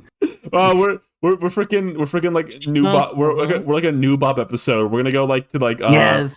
We're thinking old. We're gonna do like what was like something we were doing like years ago. Oh, the Space Chimps thing with the big head. Yes. Space Chimps. What's her name? The Space Chimps girl. I think we just called her Lucina because she's voiced by the voice actress for Lucina from Fire Emblem. We're bringing her back, guys. You know what? Write this down. I'm putting her on my Tomodachi Life island. We're bringing her back. The big-headed Space Chimps alien in Tomodachi Life. Oh, you gotta have with like another chimp. You gotta have the evil guy with the Wii remote. Sartog. Yes, I can't. Why do you remember? You're gonna laugh. You're gonna laugh. We were talking about Zartog like the other night on another server. What? It's true. I am sure he's kind of like a nerd voice. So he's like, "I am your great Zartog." What are you? He's like kind of like a Patrick Warburton was like a fucking nerd a little bit, right? I legitimately do not remember anything about that character at all. We have a whole episode just talking about that movie. How could you forget? Borderline experimental that we dedicated one of our earliest episodes to that. Pete is going to be freed from the ice, and he's going to be like, "But who freed me from the ice?" And then he's going to turn back to see the ice, and there's Gandhi in there giving him like a thumbs up. Who sacrificed himself? No, he put himself in the freezer to thaw out. Gandhi, no, that's how he got out. That's who let him out. I thought we put Michael B. Tuning in there. As Elastic, clearly. Clearly, if he was in there, did a bad job because he's clearly escaped. Yeah, no, he slowly from the butt up, he slowly started. The ice started to melt. He's like his like tune gas was like melting the ice slowly but surely. Like the freaking lich in the Citadel. The green gas slowly seeping out of his tune butt, like slowly melts the ice.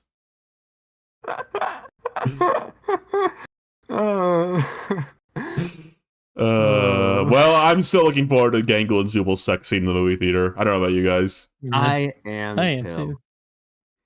We're gonna talk all about it. No spoilers. We might be talking about that together in person. Yeah, because based on like when the show comes out, because we're not gonna go into spoilers like when it's theatrical run, because we're not jerks. So that might be when we dedicate our Digital Circus like finale deep dive, or maybe the finale is gonna be so bad that it's gonna be a vibe. None of us want to bring it up again. It's so bad we didn't talk about it while it's still relevant. Like the IRL recorded Startcast episode where like you have like camera on, but in order to censor your faces, you put like the mushroom drawings over your faces. Like we're hackers. Yeah, let's be in like a dimly lit room. We're so dark we can barely see our face. We have our hoods up. We have like voice changers on. Well, I'm happy the Zartug is here. Speaking of digital like formations and creations, I know a studio that might be a little obsessed with those now. Kirb, we brought you on to talk about them.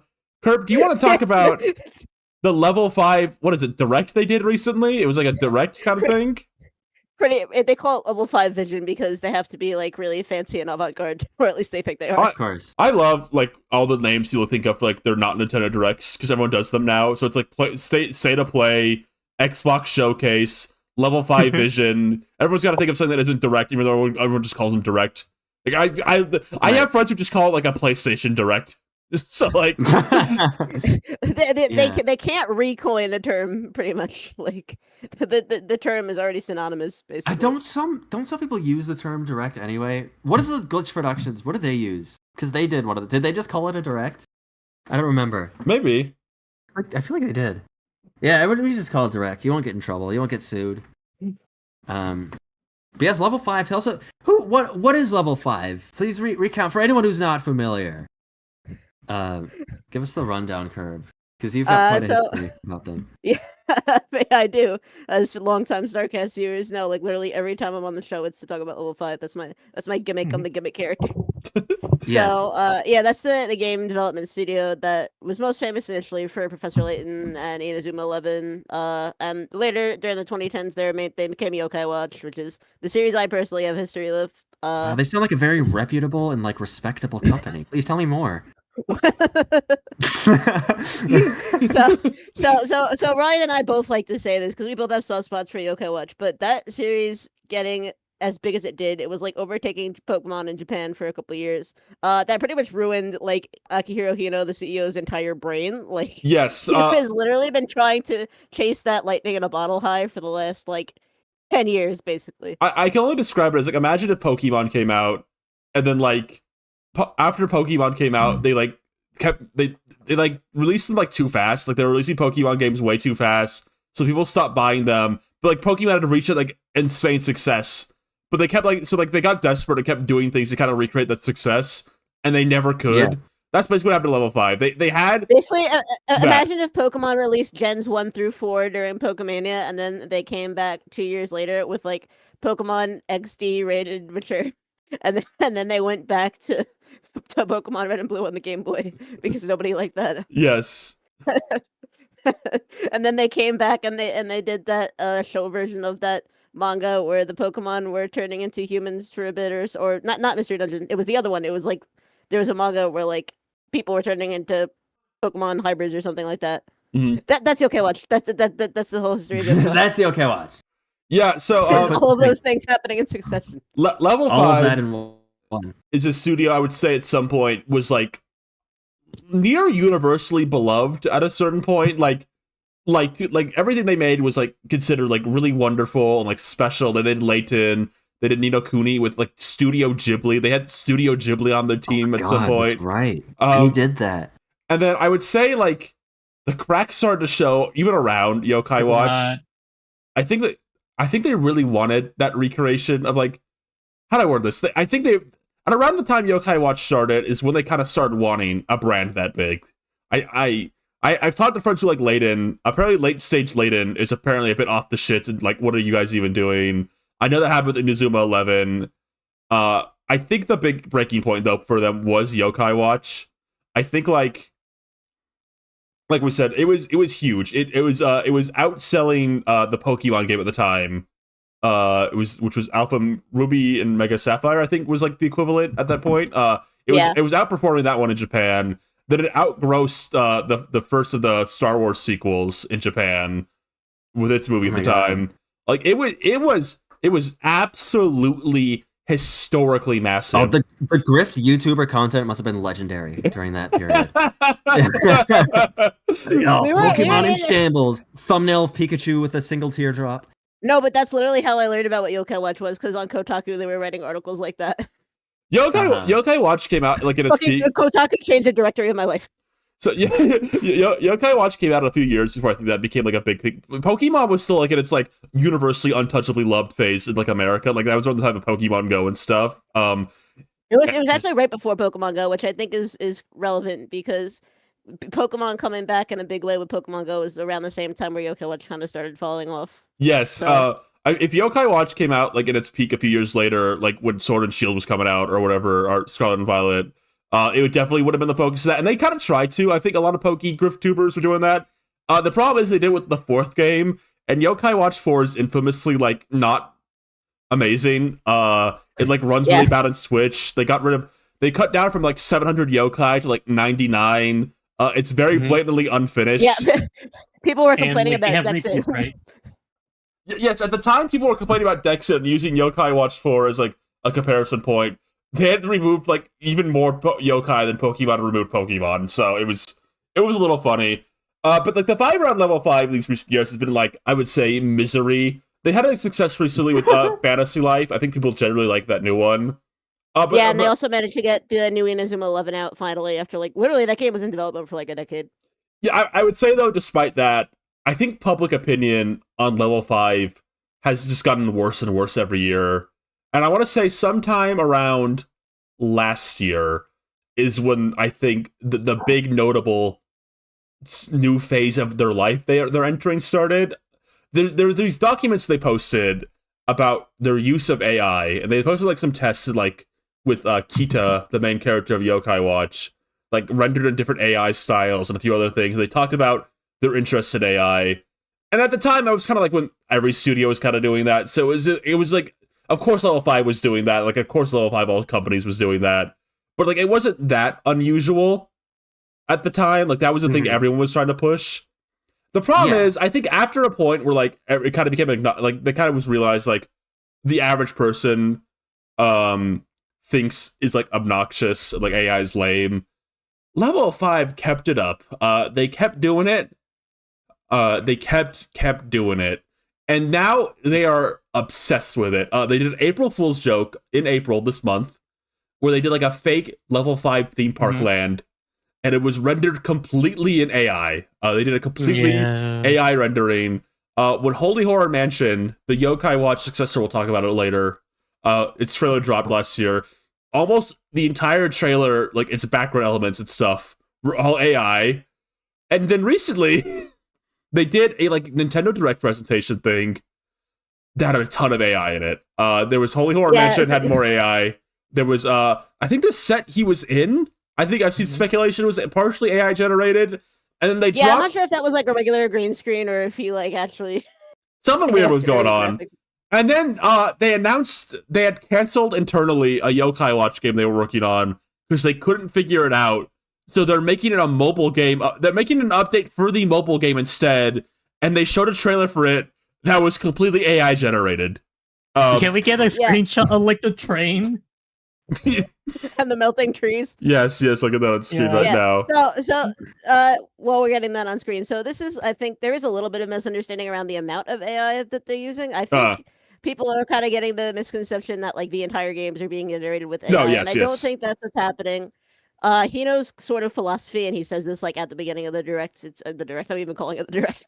The direct itself is, like, oh, we're using AI as a tool to get ahead in boosting human creativity and stuff like that. But it's the problem with like saying that and still like AI generating like trailers and stuff like that. It kind of makes him sound hypocritical because it's like, well, you value the human creativity of game design, but only certain parts of it, I guess, because like you don't care that people didn't animate the mobile game trailer. So it's very like talking out of both sides of his mouth. I didn't know he had talked about that in the direct, like in the presentation. He mentioned that was it. like literally that was like the first thing he said is about like how AI is changing the gaming landscape and we're getting ahead of something like that. Can you imagine in a Nintendo Direct, like someone was on screen, they start talking about, guys, we're getting started interested in AI, but don't worry, we're not gonna like let it take us over. And like they talked about that in the direct, like at the very start, they felt the need to bring that up in their presentation. And then like the next screen is Mario riding on a giant ice cream flavored elephant. No, but then at the end, how Mario Titans can still be real. At the end of the presentation, they go, "We were working on a Mario game, and it didn't really work out. So instead, we'll be making it into an update for Super Mario Run. Please take a look." And they show you like an AI generated Mario like running next to like an ice cream elephant, obviously, for like the Super Mario Run update they turned the game into. Yeah, it feels Oh. like Hino is almost looking at it like as a competitive business move. Almost like he's convinced that every other company is using a lot of AI. And like, look, he might know better than me. He's the CEO of a game company, but it feels like no one else, at least in Japan, is really that vocal to the degree that he is about the AI It's stuff. it's definitely a thing that's happening, but he is particularly vocal about it. Like he will Yeah. not stop talking about how much he likes it. I mean, Yeah. it's And like it's- someone just said in chat, it's like supposedly being used to boost their dev cycle, and yet these games are still being delayed like crazy. Like they did a sizzle reel for 3 games who probably won't even be out until like 2030. Yeah, I mean, that's the whole like Uh, that's what a lot of the buzz around this stuff is based on, though. Anyway, like it being an arms race and just so much talk about Yeah. like this could a lot of like talks of the potential of it, and it leads to just some people being obsessed about it to a degree that doesn't even make sense a lot of the time. Mhm. I gotta say, I think he also does it so he can have more money to spend on shit like Pineapple Pen. Yeah, that's their other fatal flaw about everything needing to be a multimedia franchise, because they were able to do it a couple times. Yeah, So yeah, they're just like everything. Like they announced a brand new mobile game that's like some kind of Chikawa ripoff of like puzzle game thing, and they immediately, like after they showed the gameplay trailer for it, is we're also making short animated films and merchandise. I think they literally announced Holy Horror Mansion, which I guess for context, because I'm not going to assume everyone knows what that is. Holy Horror Mansion is like, they keep wording it in a weird way. It's not a new Yokai Watch game, but it is basically a Yokai Watch game with like, they're describing it so weird. It's like a successor, but They're not. calling it like a spiritual successor, basically. Which is a weird thing to do for an IP or series you completely own, right? Like you could just Yeah. I wonder if they just view the brand name as like poison right now. Like they're just scared they're too ashamed to even call a game Yokai Watch anymore. Yeah. So they have to like put a little distance on it. Yeah, so yeah, it's their weird spiritual successor Yokai Watch thing. There's literally a red ghost cat as a mascot in it. The kid holds like a special device to see ghosts. It's still basically Yokai Watch. They released a trailer for it last year, and it was like not even for like, they kind of talked about it like it was a game, but like it was clearly a trailer for like a new multimedia empire they were trying to build. Like I think they talked about like their plans for like a bunch of like toys and like movies and like shows and like games as part of it. And the trailer was notable for 2 reasons. I guess 3. One, it didn't explain anything about what the thing even remotely was. It was really confusing. 2, Yeah. there was very clearly not any real gameplay in it. It was only AI generated like backgrounds and the character walking on top of them. And it was really that was basically it in terms of hashtag gameplay. And the third notable thing is, in this presentation, with no gameplay that barely explained what the game was, the Pineapple Pen guy showed up and started singing about it. They announced like 3 different like band collaborations like in the reveal trailer. Yeah, I remember. This must have been Kirb. Was this what you were talking about last time? I'm you were pretty on sure, This is the yeah. last time I was here. I'm telling you, Yeah. it's my gimmick. So, yeah. It sounds like this company's doing a lot of promising and it's like talking about That's like how literally big been they're their whole going to thing. be. Exactly. It's literally been Potential Man, the company, for like I guess. I guess it's no until wonder. last year when they finally released 2 successful games. Hallelujah. But, I guess it's no wonder their CEO is obsessed with generative AI right now. somebody reminded us that Keiji Inafune was working with Hino for a while, and that should have been like a massive red flag. Oh my god, really the big 2, aren't they? Yeah. I'm not up to date on the lore. Is it important enough to explain? Keiji Inafune is the Megamind guy. Yeah, Mighty- who kind of Mighty Number 9 was his latest. Mighty number 9 guy. Oh, I see. The ghosts I think like together at last. Level 5 like either owned or like was partnered with Concept itself until Concept shut down now, I think. But With our I don't know forces what they did. combined, we can double our dev time. and have our game releases. So somebody Hey, I just got my beta version of like Mighty Number 9. the 3DS one's still coming out any day now. I believe in them. They're working on it behind the scenes. They're AI generating assets for it as we speak. Grok is hard at work. The Grok servers are fired up. as we At speak. this point, Eugene Uncle will somehow get hired by Level-5. Oh, the big three. They're He's gonna wear on the hat. in the post credits, putting together a team. Right? Yes, Right? right. But no, what they're gonna do, how they're gonna reveal it, is they're gonna like release a video like Professor Layton. You think he's about to put his iconic hat on, and it's like his top hat, and then you see it's the Balin hat, and he looks towards the camera and smiles. Oh, then you turn around, you see it's not actually Leighton. It's like it's actually Yuji Naka. Yeah. And then he smirks.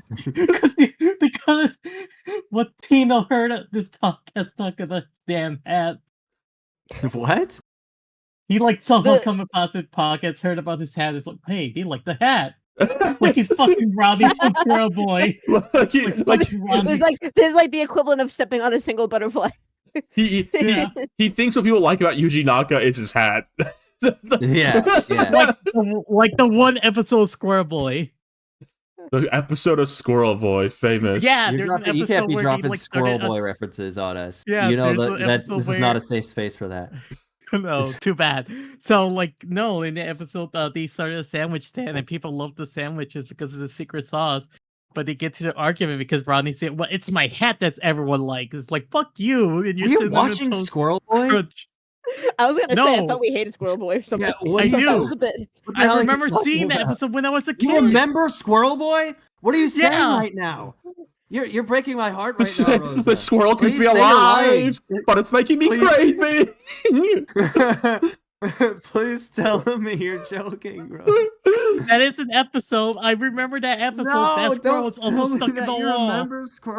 Can I be honest? Before Lou and Co did My Gym Partners a podcast, the only 2 episodes of My Gym Partners a Monkey I remembered was the one where the entire school gets really big and fat, and the episode where they're eating the shit out of the walls. Those were the only 2 episodes of that show I remembered. Well, everyone remembers the asbestos popcorn. That's like. It's engraved in the mind. This is the second somebody getting inflated joke of the episode so far. Which is not. I'd have 2 nickels. The minor part is a monkey asbestos popcorn. I think it's up there with the Camp Lasso Leech episode as far as just something you just can't forget about. You think if you were watching that channel at the time? Do you think the Clarence like egg sick episode is that for like kind of like people slightly younger than us, like an unforgettable episode? I have to wonder. I do know a lot. There's a lot of buzz around the Little Buddy episode where Clarence turns emo. Yes. I've seen kids saying like they hated that episode. That was funny, kid, and then like scared them. No, that episode's great. That's the fucking Randy Newman parody. Yes, I used to be the king of the class. So funny. Kirb, I need you to talk about something real quick before the show came on. So Yokai Watch has a mobile game they do, and it's probably it's probably the only thing keeping Level-5 alive at this point. And they had announced an update for that game. No joke, like, the day this podcast was supposed to go, we were supposed to talk about this. I'm going to put these characters on screen right now. They're on screen right now. Do you want to tell chat about these characters real quick? My stream is behind, so I can't see exactly who went on. But it's the same picture you said, yeah. Okay, so the main yokai of the series, the cat is Jibanyan, and so they make like 10 million variants of Jibanyan, kind of like Pika clones, but turned up to 10,000.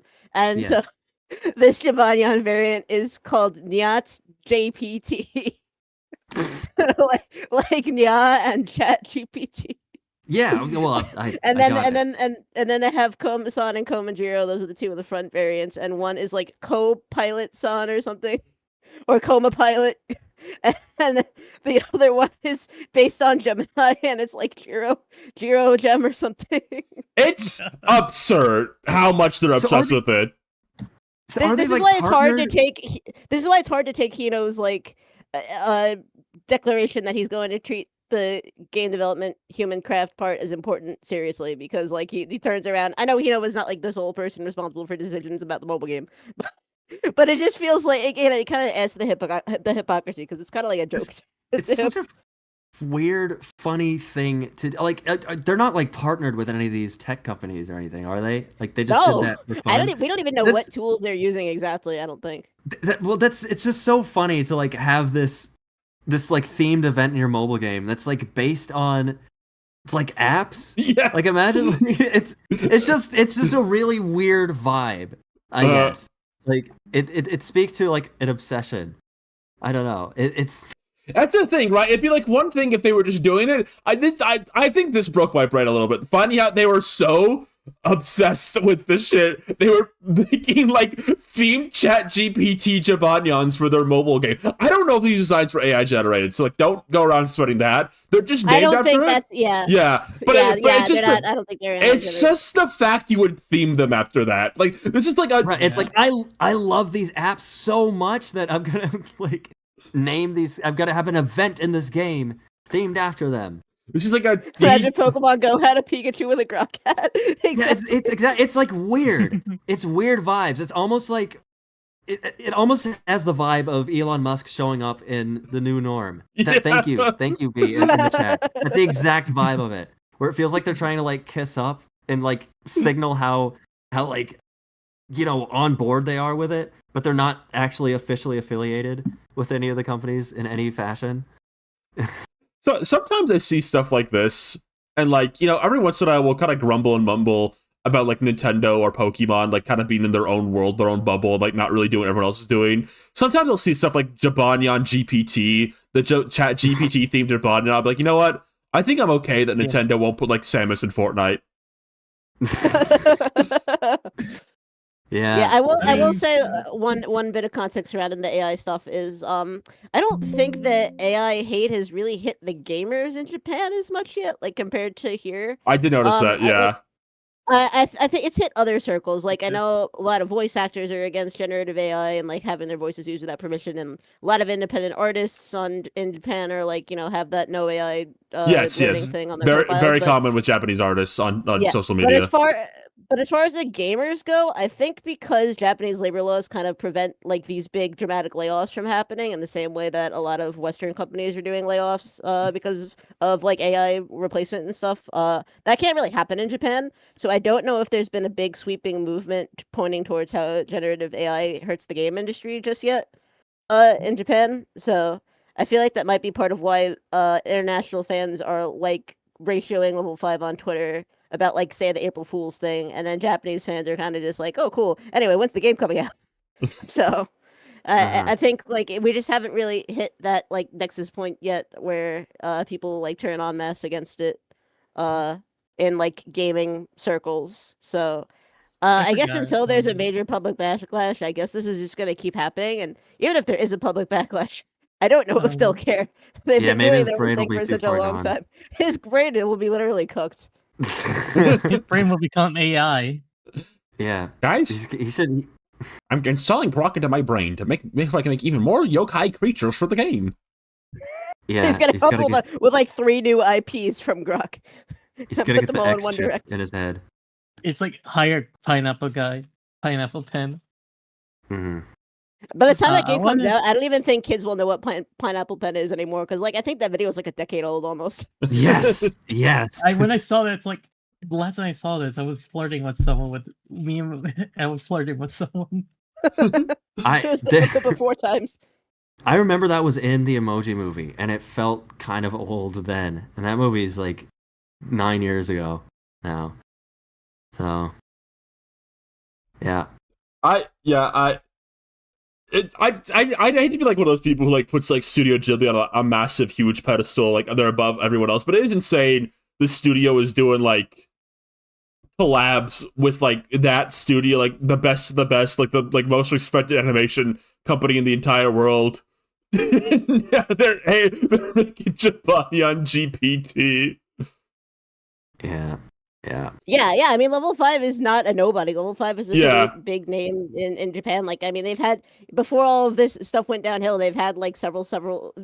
I can't talk tonight. Several successful IPs in a row. So they were on a high, and then this kind of just like the last like decade or so since Yokai Watch peaked has kind of just been like they're floundering to get things out. And it's obvious that they still can do things like. The 2 games came out last year. Those got good reception. Yes. The one really positive thing about this direct is Layton does look very good. I don't know the extent of the AI that's going to be in it. I don't think anybody will know until the game comes out. But assuming it releases this year, like they say it will, it looks good. I mean, there's not a whole lot else to say about it. It's like the one thing that did not have me rolling my eyes at some point. I would have to ask my friend Kelsey about it. Oh, yeah? I played the older Layton games on. I think I played like the first or the second and third one on the DS when I was growing up. So I do have some Layton nostalgia. Yeah. So yeah. Kelsey of Cafe Lily is a huge Layton head, and they have talked to us about their feelings about the later games in the series before. They're not ready to be heard again. I think I'm going to talk about one other thing that happened in this direct though. That is so funny to me. How many people here remember the name Snack World? Oh my god. Yeah. Oh yeah. They're literally just looking for excuses to do anything. All I remember is the Covfefe Cafe. Yeah, so Snack World in America, I think. Yeah. Okay, so first, saying that in America implies it had like any impact in Japan. I don't think it did. But in America, no, it was a flop in Japan. it was a flop in Japan. But in America, it's like two claims to fames are the absolutely insane localization choice of calling like a cafe Kofifi Cafe, which is just insanity. I can't believe they did that.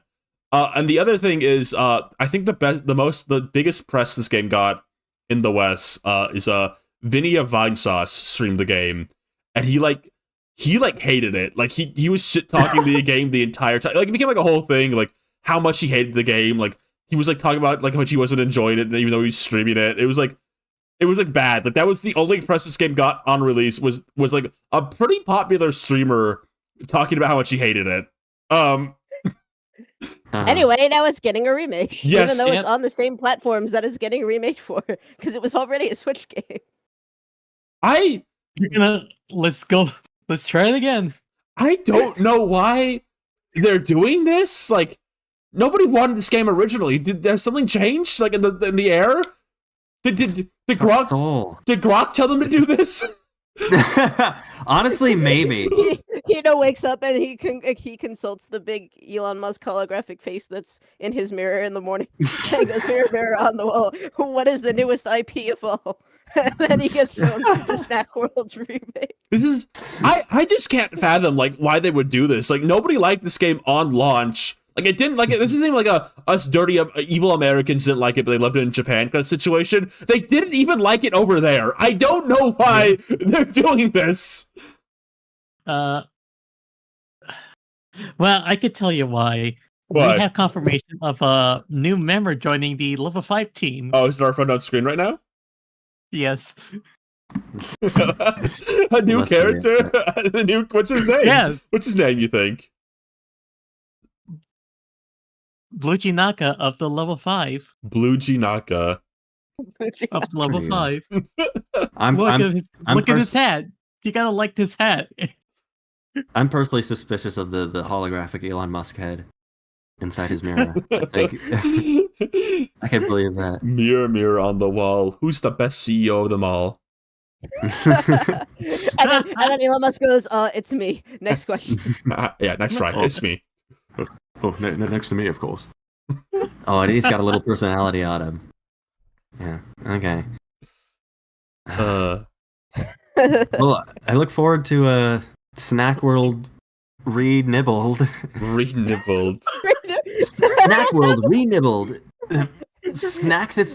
Gobbles its way up to Nintendo Switch systems. I gotta be honest, I don't even remember if Snack World really had anything to do with food or if that's just the cute name they gave the weapons. I forgot. I think this is interesting because I did kind of peruse like reactions to this direct, particularly from Japan. It's a big thing in Japan right now. People want like because they ported the first Yokai Watch game to the Switch and they kind of updated a little bit. Not great. It doesn't look amazing, but they updated it for Switch. It's kind of the thing people really want 2 and 3 on Switch. Like that's kind of like the port remake release like Japan in particular really wants. Like especially 2, because 2 Yes. is like basically the emblematic game of the series in Japan. So yeah, Yokai Watch 2 is like to what Pokemon Red and Blue is to us in America, I guess I would say. Like it's pretty much. It's like huge. It was like the formative game of there. Like they want 2, like particularly 2, and then also like I think people also just want 3, like just the whole trilogy on Switch. So it's funny to me they like not only did they cancel their Yokai Watch project they were doing, they didn't even like do the easiest slam dunk ever, just releasing the second game on the Switch in Japan. Instead, they went back to Snack World.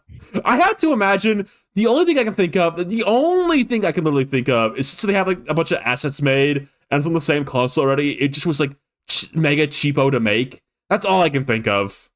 Yeah, it feels like they're making too many other things to even just throw in another cheapo game. Like, because in addition to okay, so they're developing this. I'll go through like as much as I remember the whole direct. They're making this like puff animal puzzle game for mobile Uh-huh. for this fall or something, and they're also making an Inazuma 11 mobile game. And they're doing cross-platform support for the new Fantasy Life, and they're doing a physical edition of the Inazuma 11 that came out last year, and they're doing Holy Horror Mansion, and they're doing Deca Police apparently, and they're doing Professor Layton. Yeah, all at once. I think of that Deca Police game also. That game got delayed again. It was supposed to come out on Switch, and now they canceled it for Switch, and it's only coming out on Switch 2, I think. So, like, if anyone who didn't know how to Switch... That game was announced... That game was announced in like 2022 or 2023. It is insane how much that game has been delayed, and I don't think there's been any gameplay. I think there's been like pre-gameplay. Level-5 is a vibes-based company, I think. Literally, it's like vaporware waiting to happen. I think. This is such a just fascinating. I don't know. This was like they were like the most respected, like one of the single most respected like studios. I would say like back during like the PS2 early DS days. It's just like insanity, like what they've become. Yeah, and they've really become like even before the AI stuff. The big joke was all the delays, and Yes. it's like because I feel like.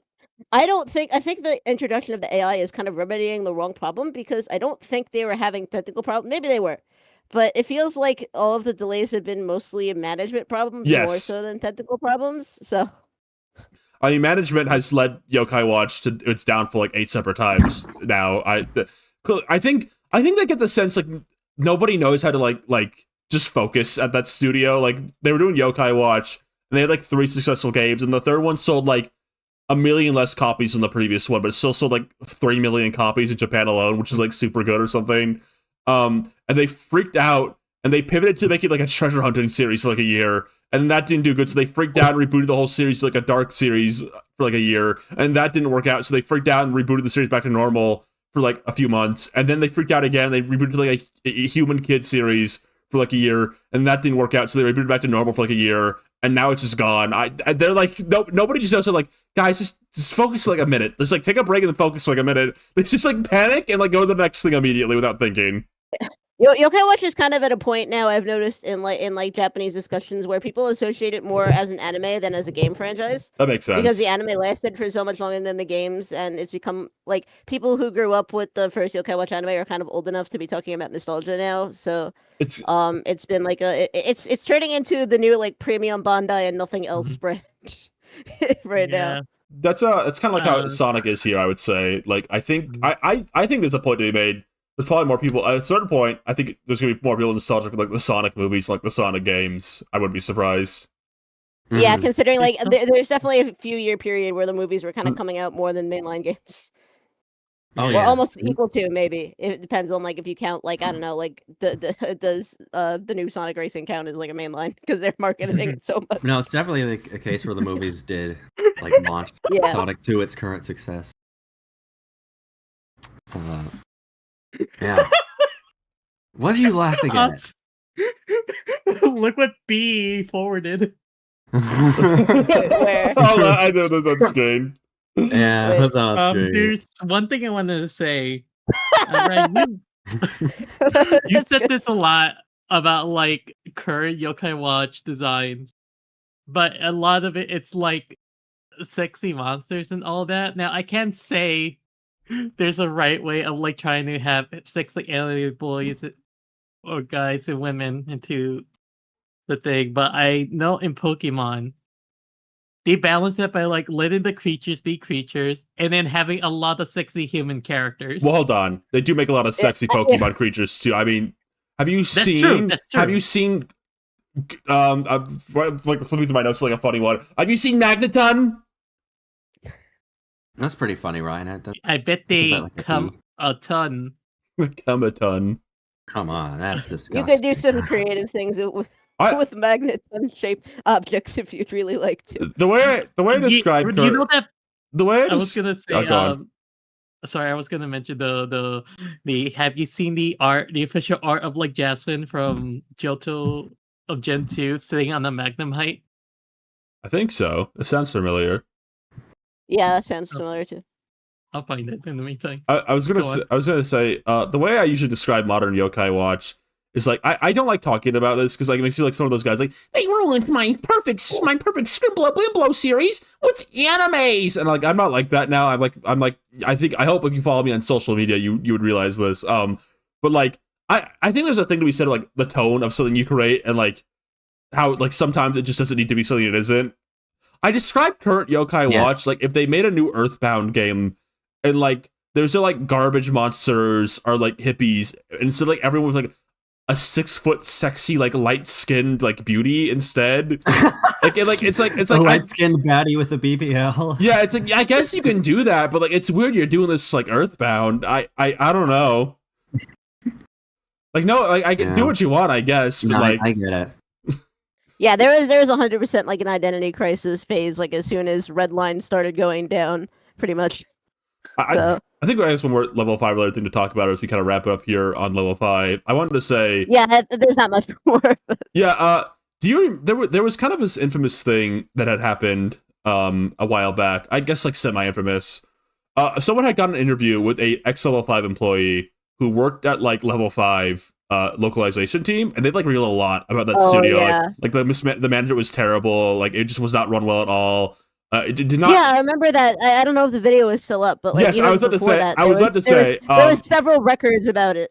They had to take the video down and re-upload it with like a lot of the worst stuff taken out. And I get the sense level 5 reached out to them and like got mad. That seems to what happened.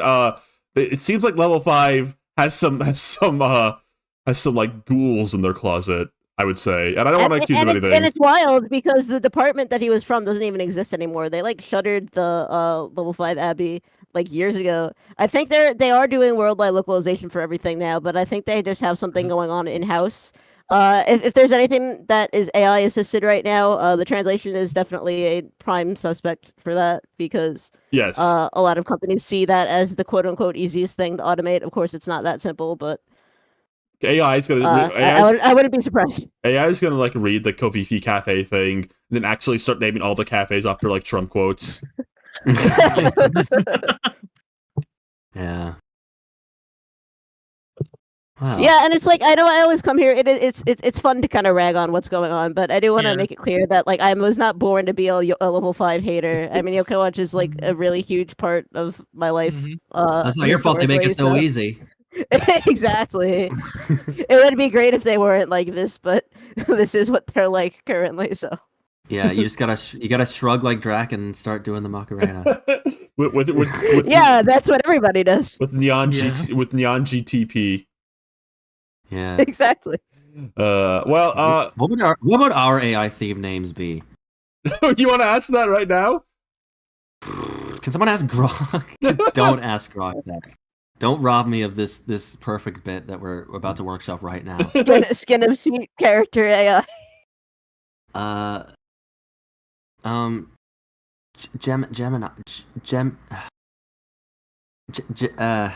Geminosa, right?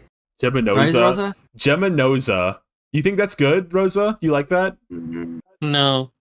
Geminelk, like Geminelk. Geminelk.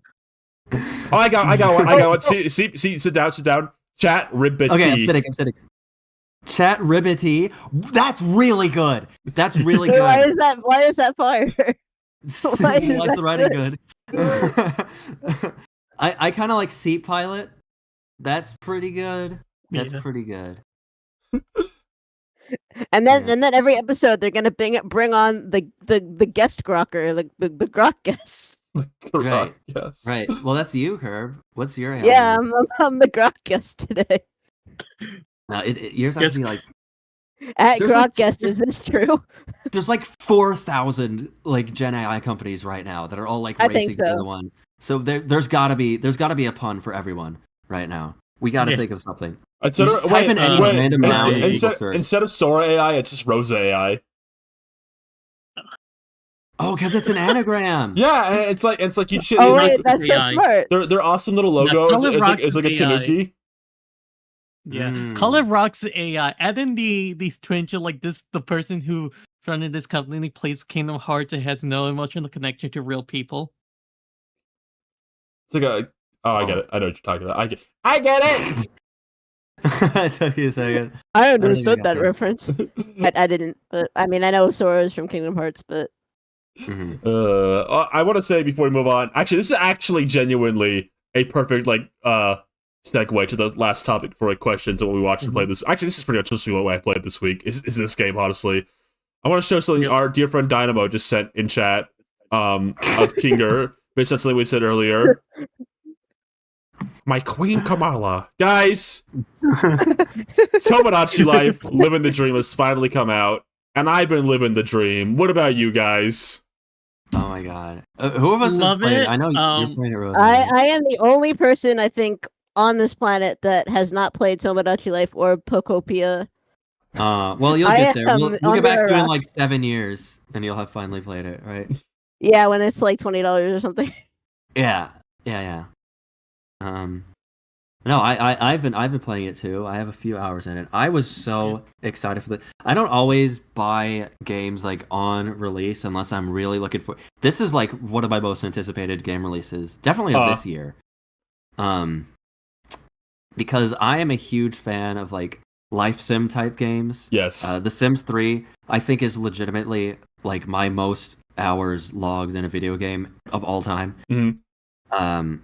So, and this game has just it's got a lot of great there's so many great like options for customization and also interaction. Yes. Which I think makes it just such a rich tool for the way activity. the way the game works is there's no censor in this game whatsoever. You can literally make them say anything you want. And as an example, every single one of my Miis, all of them, call me, the player, Big Fucking Ribbit. And they have to say it every time they talk to me. They go, "What's up, Big Fucking Ribbit?" Fantastic booger blows. You've been going crazy, Ryan. You've actually been streaming this game. You returned to your video game streaming. Just for this game. I was so excited. You picked up the top hat. You picked up the streaming top hat and let it take over for a little while. No, I've been having a great time with it. I guess this is another example of like some of the nonsense I've created in this game. Susie wanted to become roommates with Zan, Partisan, my awesome me toys. And I made them roommates by making her talk to Zan about fucking Susie. And they go like, "Let's say what we want to do at the same time." And at the same time, both of them said fucking Susie. Which was that's great. That's great. No, there is almost no limit to what you can do in this game. It's almost absurd, like the lack of restrictions. I can show everyone real quick. Tell you Real quick before I just want to say real quick. One thing before you say that, I want to show everyone real quick. I made a house for our dear Startcast universe character Michael B. Tuning, who is on the island. This is an example of what you could do with this game. Take a look at his spum booger leaky nose house that I created for him. Note that he and Papa Smurf are on an island secluded from everyone else. Make note of that. Yeah, I haven't been watching all of the streams, but you've been like showing me bits and parts here and there, Ryan. Papa Smurf, he's like a real pervert. Yes, right? By complete coincidence, he's just become like a pervert. Like he keeps like creeping on people. He like stood by Miss Bighead from Rocco's bed and watched her sleep and was blushing. He sits in his room alone and blushes at like a toilet paper sometimes. He's just like a dirty old pervert. Can you get a picture of your Papa Smurf me on the screen? He blushes at toilet paper. Does he have a crush on the toilet paper? No, it's because he's using the freaking masturbate. He's jerking off with it. Yeah, let me get a picture of my Papa Smurf me.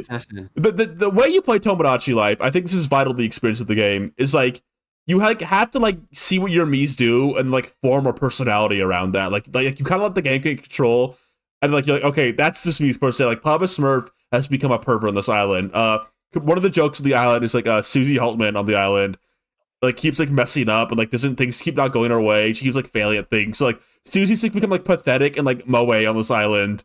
Because she keeps losing. There's been a few other things like that. Freaking the game's got a very like Mad Libs appeal to it, but just like cranked up to, like such an expansive degree.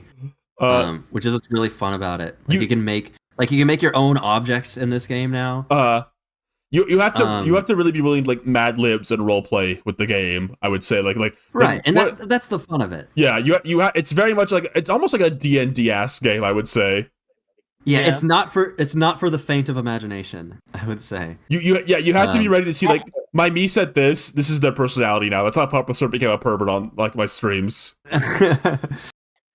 I saw either I forgot if it was a tweet. I forgot if it was a tweet or a Blue Sky post, but I saw something that is like people are going into Tomodachi Life expecting it to be a dollhouse, but it's actually like a sea monkey tank. Pretty much, yeah. It's like a D&D sea monkey tank. Like you just watch them and like what they say forms everything around them. Like Bev Big Head is like a swinger on my island. You know, Papa's just a pervert. Moonchild, whoa, he has the power to be your friend. It's like the combining forces how because he keeps like uniting friends on my island. Like you had to like just like whatever your Miis are doing, like you have to like just make their personality that. It's a lot of fun. Rosa, you were trying to say that earlier. Sorry, interrupting you. Go on. I was gonna say it's just really fun. It is the most plain toy shooter game, and the customization is again amazing. For example, let me put in an artist rendition of like one of my island's residents. Are you gonna show the Mordecai you made? I really like your Mordecai. Oh my! You drew a picture of him. Can you send a picture of the me version of him too, so everyone can know what he looks like in game? Also, yeah. Rosa was showing this on my personal server when I was doing like my drawing stream, and she was scaring the normies who were just there to watch me draw like Sonic the Hedgehog. I was in call with Rosa and a few friends last night, and she meticulously sat there. She's like, I need to give Mordecai some pants. So she went to the game. You could draw on, shorts. You can draw on the clothing in this game, like pretty much anything you want. And we sat there and watched her meticulously recreate the Wreck-It Ralph sprite in complete confusion of what she was doing. And she put Wreck-It Ralph's sprite on his like crotch area, and then made the shorts say, "I'm gonna fuck it." That's the type of game this is. And then you could even make it glow too. She made it glow slightly, yeah. Close. Oh my god. And on the back of the short are the brown bricks that say shit. It's complete nonsense. Like I'm upset I'm upset this game doesn't have sharing, but I'm glad that the trade-off for this is I assume they knew what was gonna happen in this game. So they turned off sharing just so you could do whatever you want. It's worked out perfectly great for me. I think the calculus was that like they knew that pretty much everybody who's an adult playing this game has some other method of sharing their footage, whether it be like they have a capture card or they have a cell phone or whatever. So the only group that really doesn't and would need the Switch natively to share is like children, which is the group that they need protections in place for in the first place. So like, I guess they figured that like it's not going to be much more of an inconvenience and it wouldn't really hurt like the virality of the game that much. And it's not even a little bit. No, this game's all over my timeline every day. Since this is a Switch game, there's already like modding tools out there. That too. Possible, so because it's not Switch 2 exclusive. Also, I showed them who I added to the island next to Mordecai. BLG, female BLG. Oh, you were showing me this on. You added Mordecai, and you gave him the personality of a chaser, and you kept making him talk to women. Like you kept like dragging them and like putting them in front of him, and I was like, "This is like disgusting. What you're putting these beautiful women in harm's way right now." Trying to introduce them to Mordecai, knowing what he'll do to them. It's just like it was sickening. What do you mean? It was like he's a fumble. It was sickening to watch what was unfolding. This truly is like. I think when I was adding Grandma to the island, I was asking what her sexuality should be. I forget who.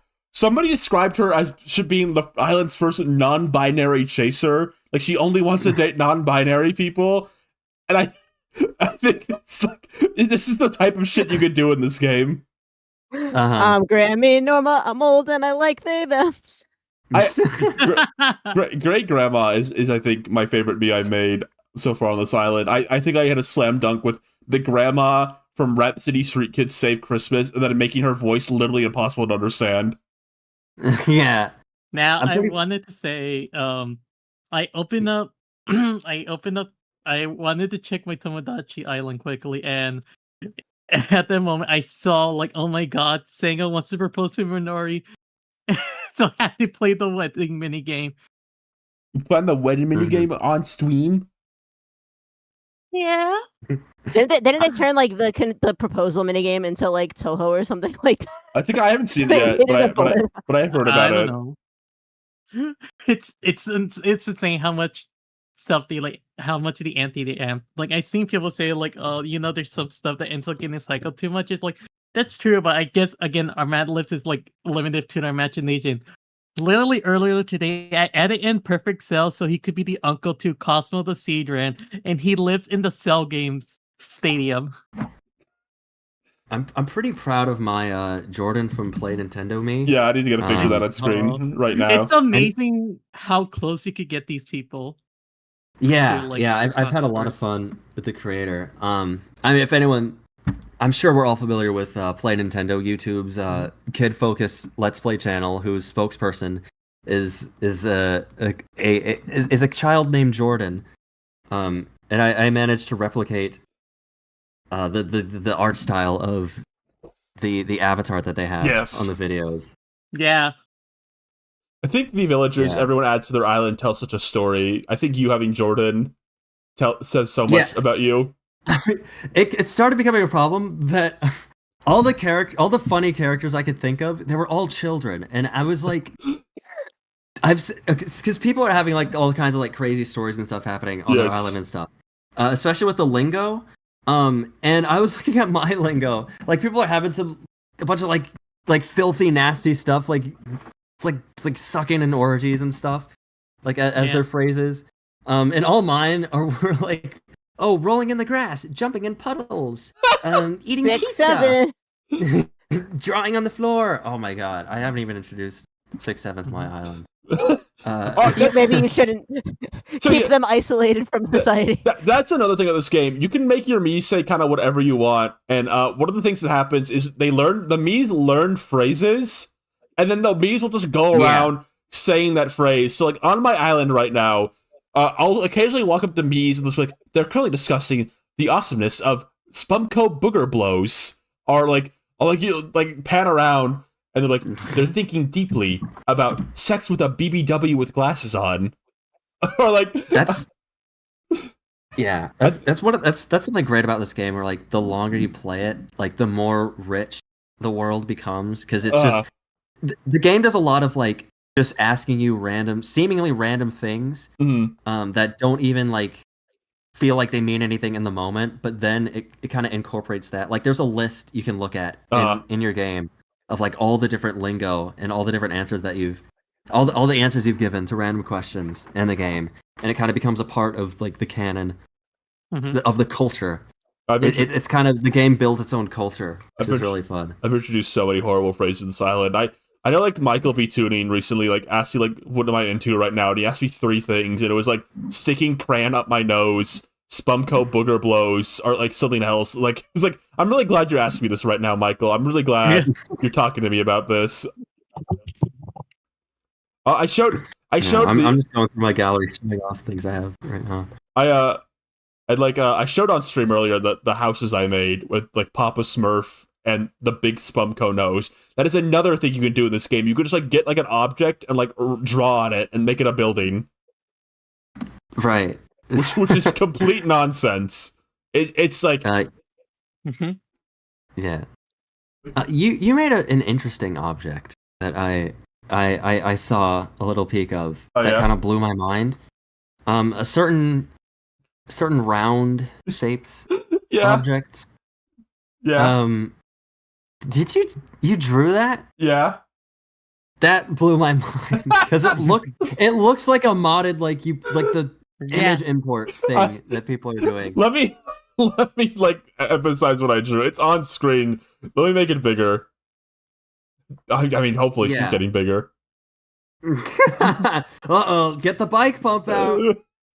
I was in call. Joke number 3. I was like in call with friends last night, I spent like an hour making this. That's the type of shit this game does to you, though. I spent like 30 minutes on stream the other day drawing like a perfect recreation of like, what is it, like pork butts and taters from Cow and Chicken. Like that's just the type of thing you do in this game, and then like permanently forever, like cow butts and taters will just be a part of your island, and like they will always just like your means can like ask for it, and like it'll be in the shop, and like they'll like be talking about things like pork butts and taters will just appear like in their speech bubble. Like it's just there forever now. I love Yeah. It's great. I have a character like nice ass deer is now part of like the dictionary. The influence you have on this is amazing. That's right. By the way, also, most of us has like a version of Pete. I don't yet, which might be surprising to hear. Yeah, I mean, he's got to be the season finale on the island. Yeah. I can list some of the phrases my island currently knows. Fucking and sucking. That's Papa Smurf's favorite. That's part of the reason he became a pervert on my island, is he kept asking people about fucking and sucking, particularly great grandma. He was talking to her about fucking and sucking. I have zerking it to BBW side by side. Fucking Susie, 3 exclamation points. Bucket filled with cum. That's one Meeper loves talking about. Sexy. That's what Red from Angry Birds will talk about when you had Red from Angry Birds. Sexy 7-foot spum babes. That's ridiculous. Divorcing ugly ass husbands. Shoving crayons up nose. And spumtastic booger blows. At any point in time, you can just see your Mies walking around talking about that. And like they'll just bring it up to you. We'll talk about how much they like doing it. Like it's at random. They can just say this stuff. It's just like always a jump scare when they do it. Yeah. Add cloaca as island lingo. Wait. Yes. That's true. There's a Everyone is an animated bird. Did you have a cartoon bird costume?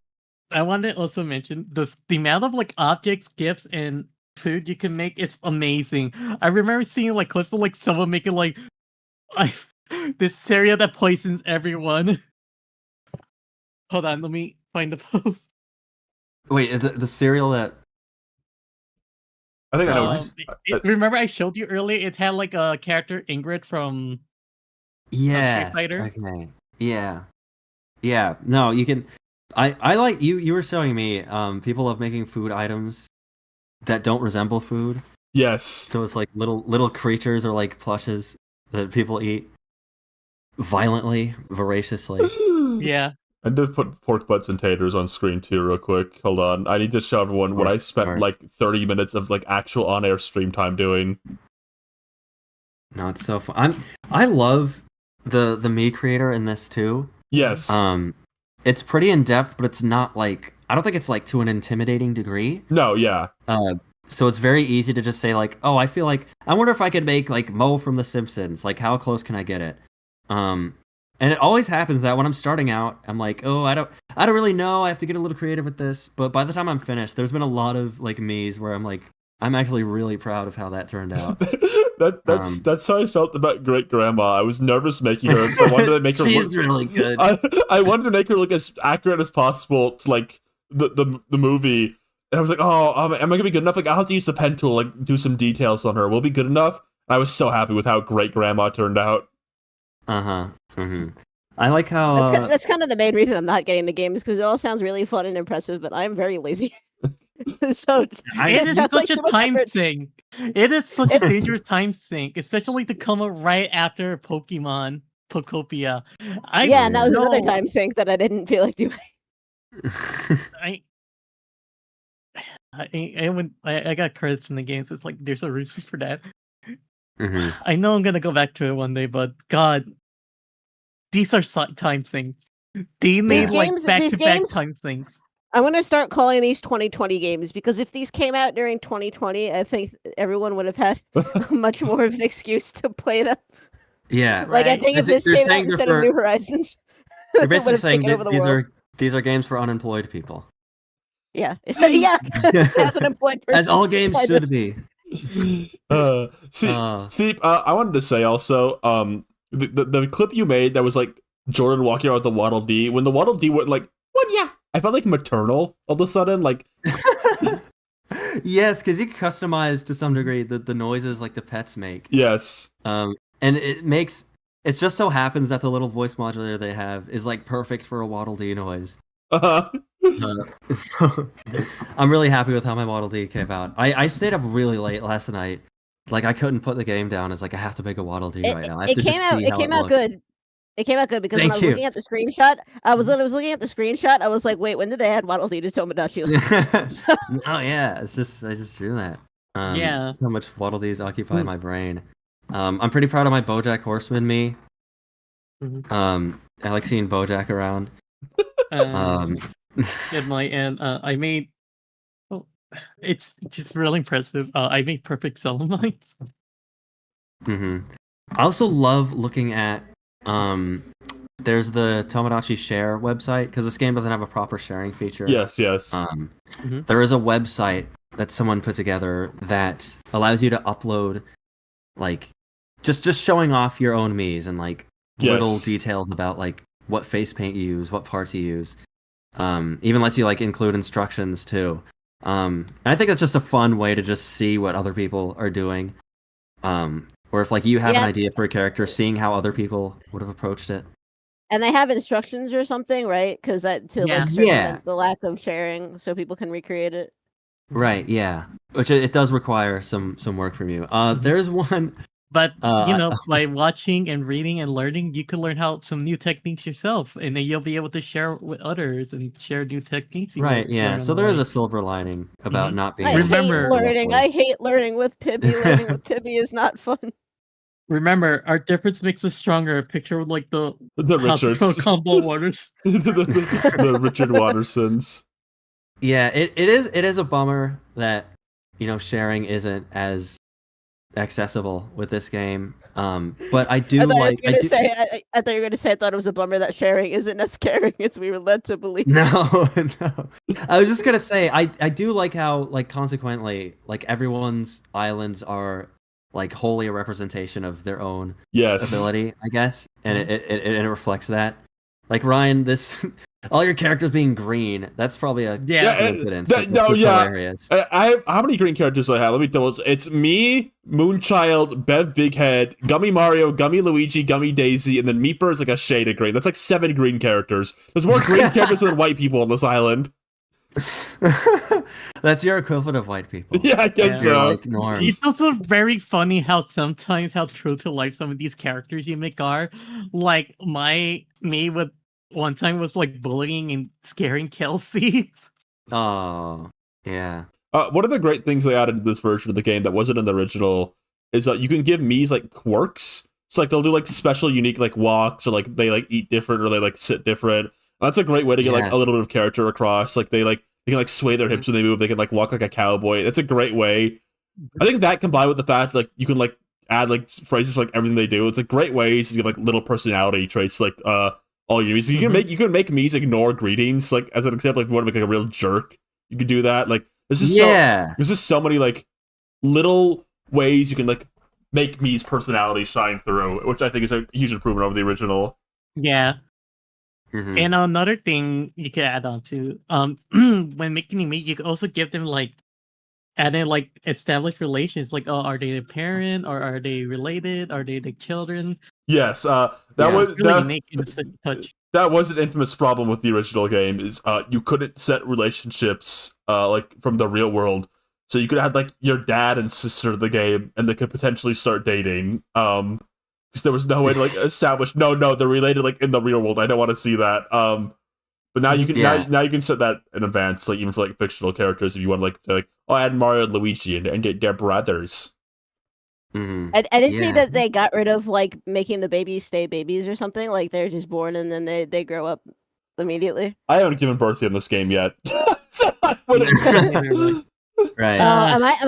Were you trying to avoid Tomodachi Life? No, I'm perfectly fine. Tomodachi Life is such a personal experience. I don't think like gameplay mechanics, like giving birth and like what happens to the baby, is much of a spoiler. I did hear they've people were complaining at Glitch Studios about spoilers in the theater for the Tomodachi Life birthing mechanics. How dare they put that in theaters? Sadly we won't have like a repeat of like that footage, like someone tapping hard on the 3DS when the baby was crying. Yeah, that's probably why they don't have babies anymore. I mean, did people not like? You had to like raise the babies for like some amount of time. I think, before they could become like actual parts of the island. So I guess that that's just a part of the gameplay experience that they've decided to truncate. There was a few like cute little gameplay visual moments you can get from it that I maybe missed a little bit, but it was one of those things where I might have not even noticed they changed it if no one brought it up, honestly. Mm-hmm. Right. Yeah, because there are some like things here and there that like maybe were in the previous games, right, that aren't here, but they definitely make up for it just by having it just be kind of its own new experience. Totally. Just having so much other cool stuff in there. No, this game's great. There's a non-zero chance, like, you know, in a hypothetical game of the year scenario. This is like my game of the year. Like, I think this will probably be like the thing I put the most hours into this year for sure. I'm almost certain. I have plans to be streaming this for like a few months. So like, I'm in the long. I love Tomodachi Life. The original is one of my favorite games, and this is just like that times 8. Really, it's kind of like Kirby Air Riders a lot of way. It's just kind of the original times like 8. Really. Yeah. There's a few things that are the original I miss. Like they got rid of the concert hall where you could write songs for the Mii's, which is unfortunate. I think the other one is like they don't do like rap battles anymore. It's like kind of the notable sad one. But otherwise, like they've added so much. Like there's so many more ways to personalize your Mii's. It's like it's the kind of thing where you won't even notice anything is missing. Yeah, game of the year. Yeah, I'm excited to put a lot of hours into it. It's a game you can really get lost in. I'm quantifying this as by what I played this week. But if you guys had what you watched or played this week you want to discuss before we get into questions, this is pretty much it for me. Yeah, too. Yeah. Did we ever talk you have also come to the Tomodachi Life virus. Yes, I have. Oh, is that Rosa? Did we also talk? Have we talked about Pokopia before? I don't know if we did. Oh, did we? No, we didn't. Not real. Not wait. Really? Well, you briefly that was touched. A big thing last month. No, yeah, I think you briefly touched on it. Yeah, I'm actually having fun with it. I want to say also, I think a great part of my island right now is I'm currently roommates with Zan and Susie. I'm like the third wheel, like waiting for them to get in bed together so I could like peek through the hole. No, you're the girl in the chair. You're the one in the chair. Yeah. I'm the bender of this. I'm the bender of this Fry and Leela. That's awesome. But do you want to talk about Pokopia real quick, Rosa? That's like what you. I recently hit credits on it. And I gotta say that whole experience, it's very sweet and very cute. Like that game was also a time sink for me, just getting stuff together, making new materials, learning, checking it every day to see what new stuff I can make. So I have a way of like expanding and making new rooms and territory and homes for these Pokemons. It's very sweet. What kind of game is it?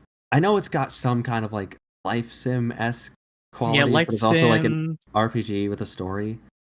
Yeah, it's all I think one of the sweetest part about it is like just going in and restoring like the areas, because everything's so broken down and you learn little by little like what happened and what it meant. And when I hit those credits, it was very heartfelt and a bit melancholic, but like it's kind of just, again, I think one of the things it reports is like our beloved relationship with like Pokemons and how we humanize them and how we love them. The things we do for them is just like worth it to see them get even happier and happier and see them homes that reflects them, or like reflects like how you want to set everything up. I don't know if it was. It definitely feels like something Pokemon fans have been asking for a long time. I mean, I'm a big Pokemon fan. I don't play games like this, but because I'm not like it's too much work for me. I can't take the daily tasks like chores. But I think people have really been hoping for a long time for a game that kind of characterizes the Pokemon again, like Mystery Dungeon. So it seems like this one has really been like. The fandom just really loves the concept of this one, especially because like it also has like a message behind the story. Pretty much. Yeah, of course, which is like, of course, a very environmental message, but also like remembering like why we have to take care of the world. Yeah, and it's kind of genius as an anniversary game because, like, it is the Kanto game. Like, people didn't really look at it that way until it became clear just how much that was a part of the story. But like, they always do an anniversary Kanto game or something, and this is it, also, but like in a much more creative way than we're used to.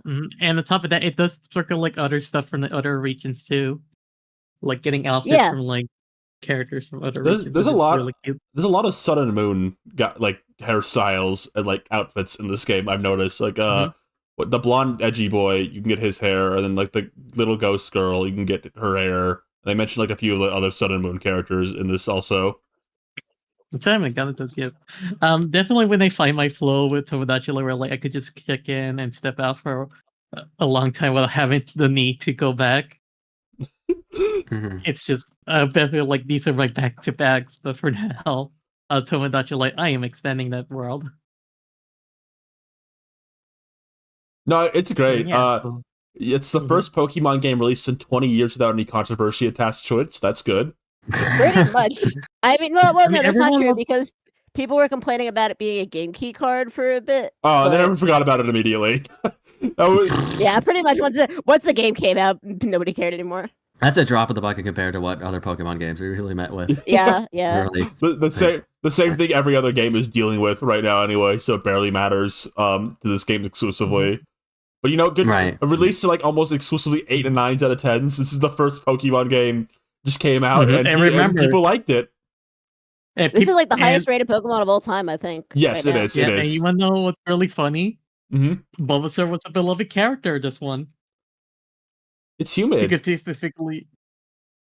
Because let's get humid. No, I think this is not only the highest ranking Pokemon game. I want to say it's the highest ranking Nintendo Switch 2 exclusive. No, I think Bonanza's still barely beating it out. I think it's really close behind Bonanza, though. I'll double check. Wow. No, I know I don't know we don't care that much about Jeff Keighley's House of Horrors, but this feels like a family game contender if they don't pull out something big for like Nintendo's usual holiday thing. Jeff Keighley's House of Horrors. I did have around when this game came out, a cashier at the grocery store like asking me if I was going to play this game. Oh, I had coworkers asked about it. Yeah, it was like huge for like a month, like at least. Like everyone was playing it. Yeah. Okay, Bonanza's at 91, this is 89, so it's right behind Bonanza, like really close. Okay, it's coming up then. Yeah. I like this chat comment. It's like $70 game card. This better be the best received Pokemon game of all time. Well, you got lucky this time. the YouTube video essayists. Yeah, the YouTube video essayists kicking a rock like, oh shucks. Now where's my next grift coming from? I just like the visual of Barney from The Simpsons being the one saying this because it's his quote. You got lucky. He's like on his Switch too, and his like little shitty like apartment. Yeah. Kirb, did you have anything you watched play this week you want to talk about before we move on to questions? So another Pokemon game came out. Oh yeah, Zaza. Yeah, that's what I've been. No, not Zaza Champions. What? I never finished. Yeah, Pokemon Champions came out. What the hell is that?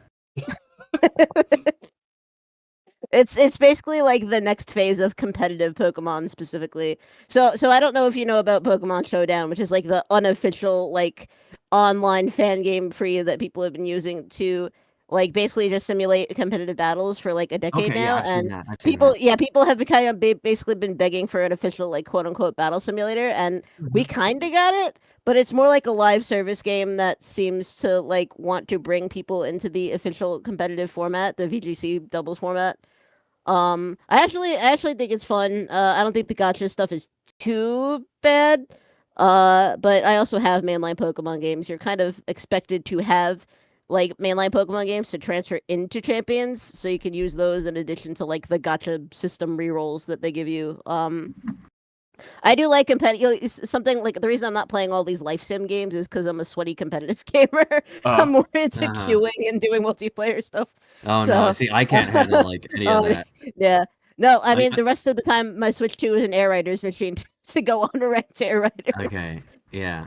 So, I got gifted a Blizzard MOBA. The word brick.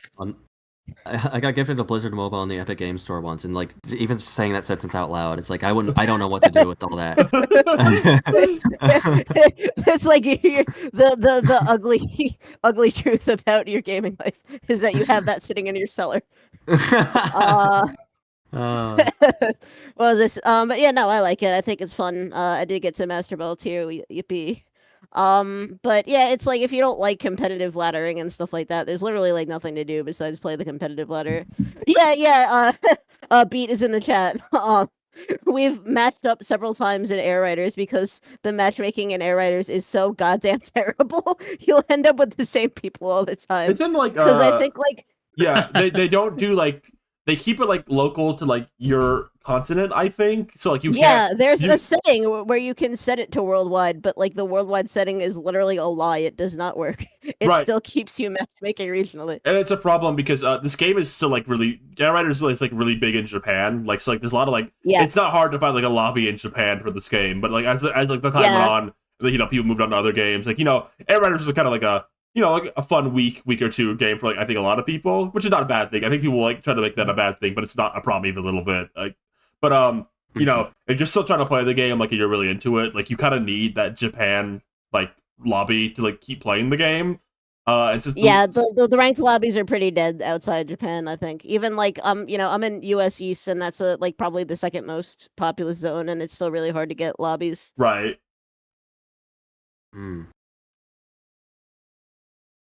But so Champions is good for me, but I don't think it's good for everybody. I think some people will literally like lose nothing by skipping out on it unless they're interested in competitive Pokemon.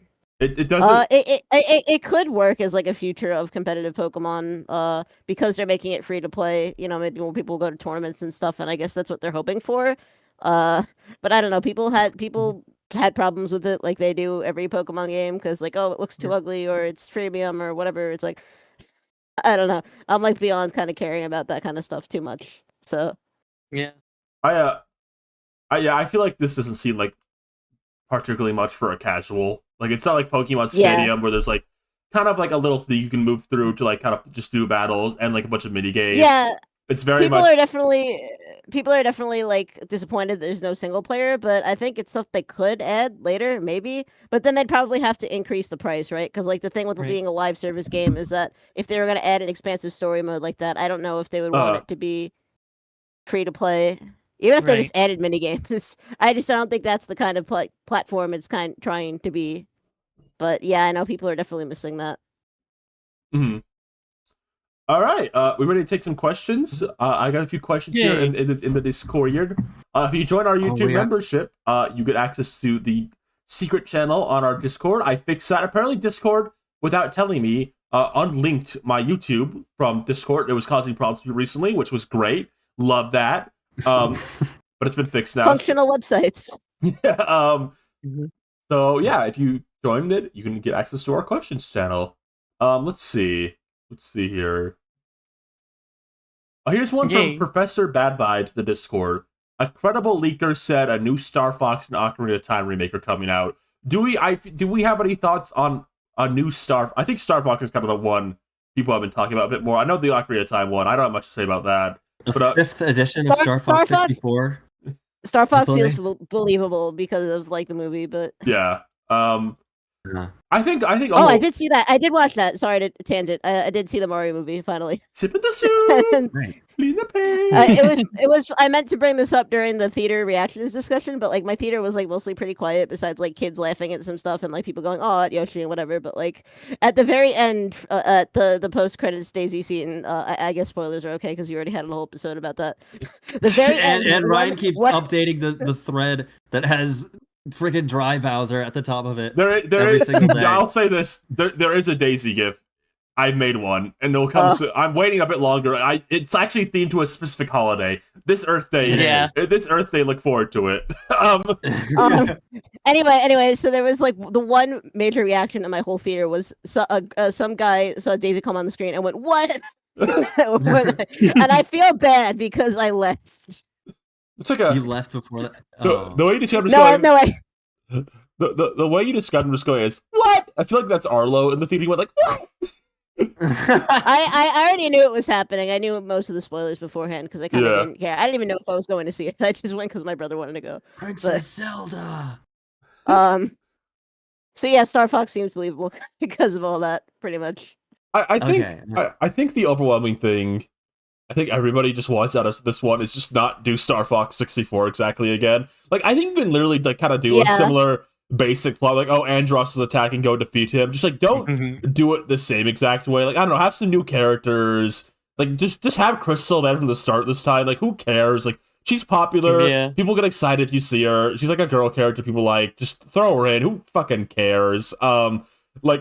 Just if you're gonna do like, I don't mind to like start something a bit more basic because it's been so long. I get it. Just don't do the same exact thing. I think another thing you need to do, in my opinion, is really play into like the sexy furry space drama thing. Like really play into the fact these characters are kind of attractive and like likable. I don't know, just like have fun with it. Really emphasize the characters, I think. Ryan, what about the fan art? Oh no, you don't want to see the fan art. Hey, you know what?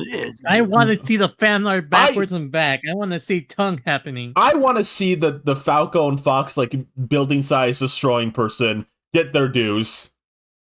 Yeah. There needs to be all kinds of like sexually compromising scenes throughout the game too. Like you get random cutscenes of like the guys hanging out and like wacky things will happen to them. There needs to be like It's gonna turn into like an Otome game. there needs to be like they go to like the sauna planet and you get like a special cutscene with like Fox and Falco and the sauna together and like they're sitting Time out. to take off all these clothes. They need to like be close to each other, like a bit too close to each other in their sauna, and like their arms spread. And like they maybe talk about something like a little personal in that like sauna, and like since they're in the sauna, they're blushing by default. Yes, of course. Yeah. And Yeah, Waffle Donald is a woman. Yeah, That's true. Miyamoto finds out about this True. whole thing, and he stomps out of the room angrily. I think What happened to my roller coasters? one of the things I've heard about this game that not much has been leaked about this game. We just know it is supposedly being revealed this month and is coming out this summer. And it's a very classic feeling Star Fox game, and that it looks really good. Apparently, it looks really good. The one other detail we know about it is that it's apparently like funny. Like the game, someone said the game for what they saw was very funny, and I'm kind of twiddling my thumbs a bit. Like, is it like Kid Icarus funny, where like I'll actually be laughing at the characters saying funny things, or is it gonna be like video game funny, where like there's jokes but they're not really good jokes? Like, I don't know. I hope if the game is funny, I'm hoping it's like actually fun. Like, I hope I actually like play laugh. Nintendo funny. Like play Nintendo funny. Jordan will be in the game. Yeah, I need some like Jordan level quippage here if we're gonna try to impress me. Like, I hope the humor's like they reference do a barrel roll. I hope it's like character based like humor where they kind of bounce off each other in like fun ways. Like, I hope it's actually funny. If they say it's gonna be funny. No, they say it's gonna be funny. What they mean by that is Falco says my body is ready at one point. That's what they mean by that. They switch Valko's voice actor to Reggie himself just for that line, and then it goes back to normal, and nobody points it out. There needs to be all kinds of meme references. Probably be a major Slippy hate game. Can you imagine the misery like they really play into? Like everyone like is really mean to Slippy and like, oh, Slippy, you useless guy, you're so useless, and we all hate you. I would hate that. Like I just hoping like it's like funny and like the characters have like inherently funny personalities and like Wolfie dialogue. eye patch. That's the best thing I've heard all day. They're gonna make Peppy say barrel roll every other line. I think about this fan art where like Crystal joins the team. It's like, oh, there's no women's quarter. Yeah, we don't have a women's quarter. Slippy, because we don't have like a lot of women on the team. Slippy's a woman though, and it's because she's one of the guys. Something like that. I've seen that specific fan art. I understood that reference. I'm like imagining. Oh yeah, they did make a reference to the barrel rolls in the movie twice. Yeah, and you know what? I'm gonna praise the movie because they actually did a barrel roll in the movie, because I think technically, in Star Fox when they say barrel roll, that's not what they're actually doing. Like technically, but in the movie they had them spin on the axis of like the wing, which is what a barrel roll technically is, I think. Mm-hmm. So extra points to elimination for that one. I guess the big three hopes I have for this game. Cinema sings ding. The three big hopes for this game. I hope it's really fun and replayable. I hope the writing's good, and I hope the characters are charming. That's like really basic wants, but I hope they stick the land. Star Fox just like it should not be hard to stick the landing on, but they keep messing it up. I just hope they stick the landing this time. This concept is so easy and like so easy to like find like appealing and like fun. Like just don't. It's furries in space. It's just like fun. It's just so simple and fun. Like as a concept. Miyamoto drooling at the wacky peripheral gameplay additions on the table. He's like clicking his fingers together like Homer Simpson, thinking about like the possibilities of the mouse Joy-Con gameplay he could be implementing. Oh my god.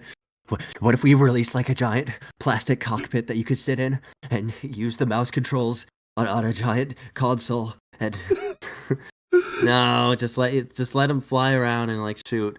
And they talk and they're fun. Like, do like new, have them talk funny and go to like new planets. Don't just do like. We could go to like Corneria like a little bit at the beginning. I know that's like the obligation. They should make them go to new planets. I feel like it should be hard to make them go to new planets, right? Yeah, right. It's the freaking. There's a whole universe out there full of Wait, oh my god. No! They should like. You know where I'm going with this, right? Yeah, go on. Yeah. What if like while they're flying in space, they see like a giant like rip in the space-time continuum, and then they fly through like starts getting sucked into the portal. Can the portal perhaps be a circle with two lines crossing it? And it becomes Super Star Smash, and Link and Mario and Kirby and Samus flying in their starships to help franchise needs. That's what this franchise. I think what Star Fox really needs to revitalize itself as a franchise. We need a crossover element. We need Link as a pilot, and imagine Samus with her gunship. That would be so awesome in the new Star Fox. They can bring Captain Falcon and the Blue Falcon that can fly in space now. Yes, Nintendo Fox. Oh, Olimar and the Little Dolphin. I will say, killing people. Non-zero chance there's a Pikmin planet in this game. Miyamoto like demand it. Like they go to like the Pikmin planet and fly around for a minute. I wouldn't mind a little like Easter egg planet. Pikmin is always okay. Pikmin is always the one you're allowed to do. If you do anything else, I think if you're doing anything else, you're pushing it. If you put like a Pikmin thing in anything, I'll smile. Like they put Pikmin in the Mario Wonder Switch 2 port for like no damn reason. But you know what? I was happy to see him. Oh, on the planet, they get like shrunken down to minuscule size when they reach the planet. What's going on? My R-Wing is shrinking. And then you go on like tiny adventures. Yes. And then they start sipping the soup. Yes. What's going on, guys? Oh, mini Jack Black. It's me. Oh, I miss him. I miss him so much. He's dead. Here's a question from Kirb. I want to know our opinion on this. You know, I actually think this is a good topic.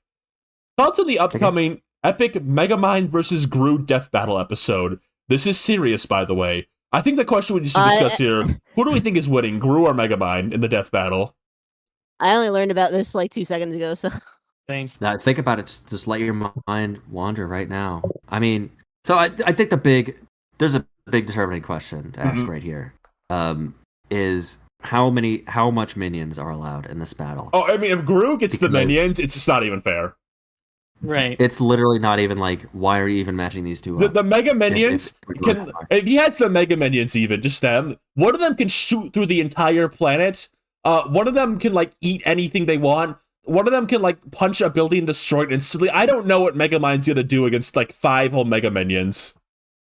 Yeah, is Toon Force coming into the equation? That's the thing though. Minions are like 100 different like Bugs Bunnies basically. Yeah, they're Toon Force. They run on Gru. He's got an army of Toon Force. Yeah, no, he's got an army of Toon Force on his side. Exactly. But remember, if that's the case, then all it takes is one shot. What? Oh, wait, the dehydration gun. Oh, Shay Frilla's voice. How do I stop 5 Mega Minions at once? Right. I think the minions have plenty of drool though. Like even if one of them gets shot, they'll be kind of like just drooling. Like the spit will like land on the cube and like get them out of it like instantly. You can't stop them. I need this episode to have like boomstick like meticulously going over the feats of the Mega Minions. Yes! Like, hyping them up. It's gonna be so. I hope Minions are allowed. Mega Minions on here. the power scaling wiki. Imagine like Megamind. He fires like the dehydration ray, and then just like Mega. Which one is the rock made of rocks? That's Mega Jerry. Mega Jerry. Imagine Mega Jerry just like flicking it away as it comes. The Because he's just like that tough and indestructible. the dehydration gun does nothing against him because he's made of rocks. Yeah, it can't break through his tough outer shell. So I think if they get access to their minions, it's a Gru sweep, and it's not even close. It's not even a Gru sweep. It's a Gru absolute destruction. Like it's not fair that one Despicable Me has all this like material, all these like wacky cartoon shenanigans constantly. Where just like all sorts of weird, imaginative stuff is happening. But also combined with that, the closest thing Megamind has to competing with that is a really lame TV show where he sucks. So I will say like it's kind of not even fair on that. I was gonna say 1-on-1 it might be a bit more fair, but I don't know. I feel like Gru has more experience now. Like he's done like 4 movies as a spy. He's got like 6 movies worth of gadgets at this point. Like I don't know. He might have more he can pull out. If the minions aren't included, roll the double life on his side. That's the question. And you think it'll be as good as Bowser versus Eggman? I think it'll be even better with the minions. I want it to actually be like aura. Like I want like aura farming Gru moments. Yes, where he just looks totally like a shot of Gru, like superimposed against the moon, in silhouette, like holding his gun. Yeah, you can just imagine that, right? Like fucking what's his face? It's like super baby Vegeta too, like doing the his win pose in the victory screen of Dragon Ball Z Fighter Z. Yeah, just like that. I was thinking the same thing. Final stance. If Gru gets the minions, it's an absolute destruction sweep, and it's not even close. If he doesn't, if it's just Gru versus Megamind by themselves, I think it's a bit close. I think they have an equal amount of gadgets. It'll be interesting. But I think Gru might pull through. I think he's got more gadgets.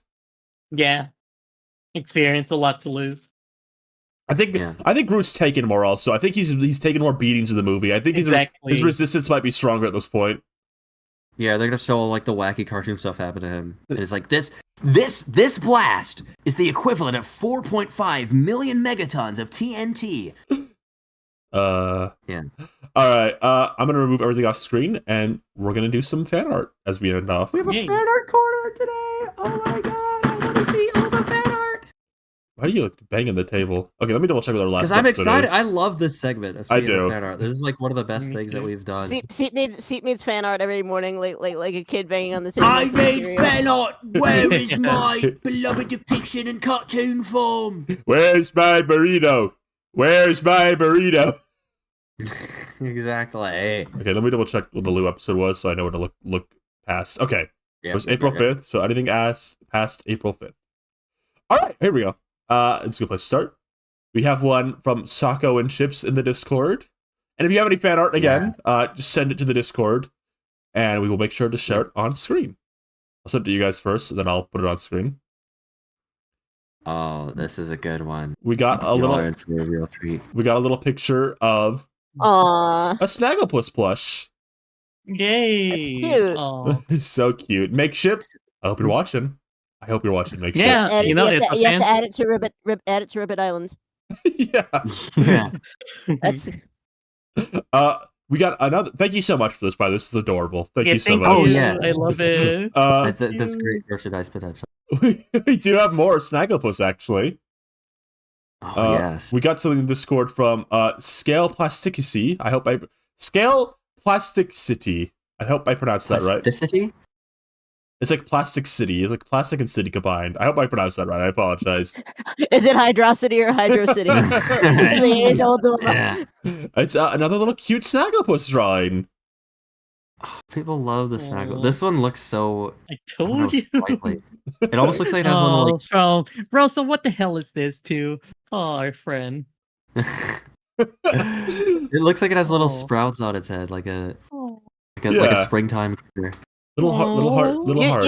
You could put him on like a PBS Kids bumper, and I feel like I wouldn't notice anything was wrong. Just Yeah. a little guy. You would just feel your heart getting warmed. You'd be like, "Well, why is my heart so full right now? full of What's love. happening?" Thank you so much. I love it. They look like hearts. They're so cute. Here's one from Vec in the Discord of Rosa's first ever guest from the Pilk Room, Peter Griffin. That's right, Peter Griffin. God, check out the first episode of Pilk Room, the Pilky Room, by the way.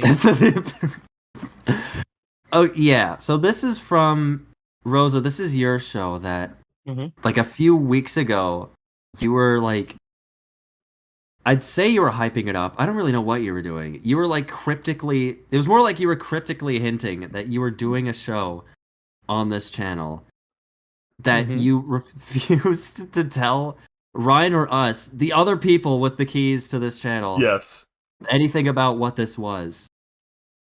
And it finally premiered like a day or two ago. Yep. What? I still don't know what the Pilky Room is. It's what is it that there's not to understand? It's Why a show did you where do I this? interview This is real. how many celebrities. episodes is this? Wait, how many episodes is this? We got a 10-episode order. No, So there's 10 episodes of this. Okay. Rose, to get it straight, you have 2 seasons of 5 episodes. You know. Well, that's not what T owner said. So, No, well, what- yeah. Go on. So yeah. So it's me and my wonderful co-host Zumo, who's doing the tech behind the scene in the window, displaying some of the technical stuff like images.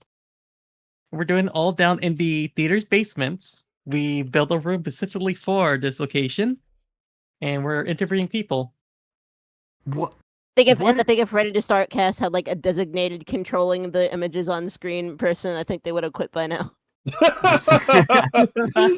Yeah.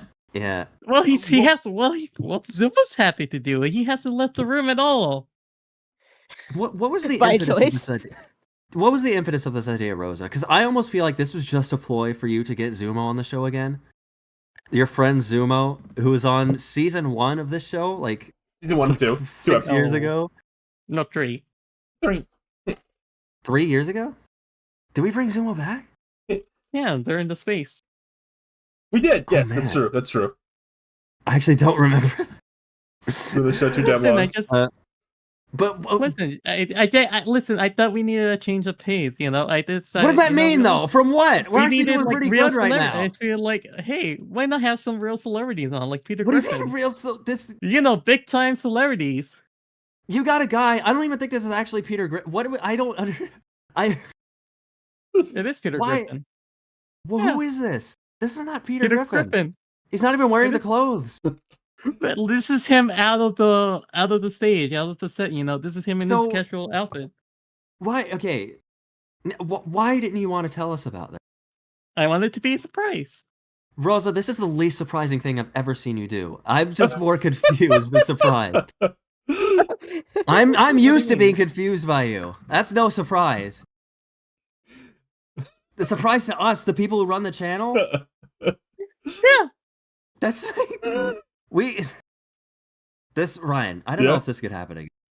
This is dangerous. You know, it has 213 views. That's pretty good for our channel. Mhm. Niall liked it. Yeah, Niall liked it. We'll see how people like 9 more of those then. Who else? Do you have any hints of like who else is gonna? Hmm. In due time, Seep. In due time. You'll see next You were week. so Don't worry. hesitant to even give like the. Listen, I just Okay. want it to be a surprise. I'm just trying to latch on to anything. I kind of can't latch on to anything about this. Listen, I we don't have even- like real celebrity. Listen, I don't just know gave you a why hint in it's. due I would time. love to like know like what the idea of it was, like what the nugget that you're trying to get at. Like what about society is this trying to get at? All you're saying is you just wanted a change of pace. Does that mean to me that sounds like you don't like us? Like you don't like us. You'd rather. No, I you- love you- you all. you're- I just wanted. you- Listen, I You're just bored. wanted- You're bored of this podcast. No, you I'm want- happy to be here. Okay. I just- okay. Guys, I just it's thought, the hey. third act breakup happening. We're all walking away from each other right now until we all get brought back Listen, together at the end. Okay. Listen, I just We have wanna, to join to stop the greater evil. just wanna, just wanna show off like the new celebrities, like big celebrity stars like Peter Griffin, star power like that. This Yeah, better just end. We've had Jack Black on this show. What are you talking about? That's going to be the crossover episode. Is when Jack Black from Ready to Start the Podcast is going to be on the Pilgrim. This had better end with like a damn interview with Barack Obama. Barack Hussein Obama better appear on this show. We better see like. Well, listen. I am planning a very special video of interview.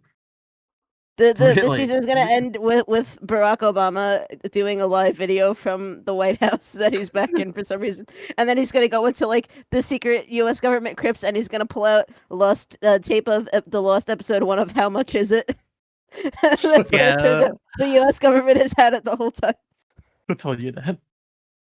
We actually, I know many things. we actually have one more piece of fan art I need to share. Real Oh quick. my god. This is Yeah, from right now. the Art Pal on Blue Sky. It's actually found on my Tomodachi Life streams. It's a redrawing of a picture I took in the game. So here's what they drew, and then I'll put like what the original thing is on screen for comparison. It's really good. It's a really good adaptation Oh, of the that is drawing. really good. Oh yes, we've got. This is like I didn't even know this was a thing in this game. This is one of like What the. happened to Susie? Oh, it's like hologram that- Susie from. it's It's awesome. I think she's covered in snot. I'm gonna be honest with you. Oh. I think that's the I intent was here. gonna say, did I remember that in Planet Robobotics? Yeah, the big snot level, the big snot factory, the Haltman snot factory. Planet Robot. This is Yeah. beautiful. I love Grandma singing. Yeah. I love Moon Kids breakdancing in the top right. It's so good. I like it has like the Miiverse. I was like- just gonna say that. The Yeah. Miiverse, yeah. Oh yeah, Mm. yeah. Oh, I also wanted to mention after we're done with our 10 episode order, we will do a Q&A. Who's we? Me and Zuma will Okay. do a StarCast Q&A. Steep is worried that the rest of the podcast is getting suckered into I thought it was gonna the all Failed 10 Career guests podcast episode. lined up in one room, all answering questions like MomoCon. I'm gonna be honest. Peter hasn't came back. Okay, so you're just killing off these beloved characters. No, we're not trying to Come kill them on. off. We're not trying to, but you know. It just happened. At the end of the season, there's gonna be a screen that has like a phone number to call at the bottom while you're systematically killing off all of the guests that were on the Pilky Room. Wait, it's the Cubo thing. All of Rosen's guests are lined up. They hear Yeah. a gunshot and they get shot. Yes, Yeah, the Cubo yeah. thing. I feel like I made a Cubo joke the last time I was here too. We love I don't know Cubo. why I like the Cubo. Hey, we were talking about Yokai Watch, so it's bound to. Yeah. We're talking Yeah, about I'm the wash gimmick character that they bring back when they need nostalgia appeal. So I make the same jokes over and over. No, we love having you on this show. Kirb. Yeah, You're- I love you're a being great here. time. You're I'm having a great quick-witted and time. Yeah. We're glad. No. I'm very flattered. Yeah, Yeah, one of the Yibbles are still around. They say. Don't they say even we're- try to The talk Yibbles. about the Yibbles with me right now. When did they Yeah, become the Lester, Yibbles? listen, I thought they were Lester the the Yibble's Yibbles. still around. It's just Shut- Lester that's still around. Don't worry. They're there whenever their religion No. needs a missionary. Yeah, Don't even go there. yeah. We Not also have the until Pilk Pack roaming around working the theater, the Snagglepuss. Oh, Snagglepuss. do you Kirb, do you want to promote anything before we end the show off? Do you want to have like exact location of your work, like so they can come and visit you? Address, name. That's I'm gonna pop out of Level-5's mirror. I'm gonna replace Elon Musk. I online I don't really do anything. My Blue Sky's in the description, but like unless you like Sergeant Frog, I don't talk about anything anymore. So That's fair. follow You're not me if Sergeant you Frog like Sergeant fans? Frog. That's the only people who would We get got a any Sergeant Frog value. fan in chat right now. There is someone in chat, probably somebody I know, but who I'll ask later who was that, because I could probably guess where they're from. But Yeah, give us your I don't have address, anything else. okay? I mean, if the Kiro Gunso is asking for it, I mean, you gotta hand it out. Famous Right. cartoon character. That's true. Exactly. If I bootleg their whole brand for my soda, the least I can do is dox myself. Exactly. Thank you so much for being on, guys. Next episode, Seep is gonna be like, we're gonna like give Seep some pills to make him really happy at the start. Are you sure what I need is more pills? Did you see how I was acting like 2.5 hours ago? Now you perked up when you needed to reprimand me. I know. I think I found my footing a bit. I There just you go. forgot how to do. I don't know. It feels like it's been forever. Yeah, you had to get the spark back into you. You needed the act 3 of the movie. The cast gets together and holds hands and gives you energy. Yeah, I'm fine. No, I'm good. I'm very happy. I'm very nice. We need to do like I'm very the, nice Really guy. nice. we need to do like the ultimate like Seep is awake episode. We need like Seep gets like 8 hours of sleep that night. He's had like his coffee and dinner before the show starts, and it's like a Dawn and Niall episode. I need a therapy dog in my lap. Yeah. The Seep intervention episode. Well, everyone, let's all hop in the Otis van right now and drive to the CVS to get Seep some awesome medication. And thank you for watching, everybody. Thank you. Join us. all. We're back in 2 weeks. Thanks for coming. Who knows what'll happen then? Maybe more industries Thanks will for shut having down. me again. I had a great time as always. Of course. You want to come in the Otis van with us to drive off? Yeah, this room. Yeah, There's plenty of room. I get to be in the shotgun seat as the special guest, and then I get like That's- thrown out the window immediately. All right, here we I'm go. going back to Australia. Oh.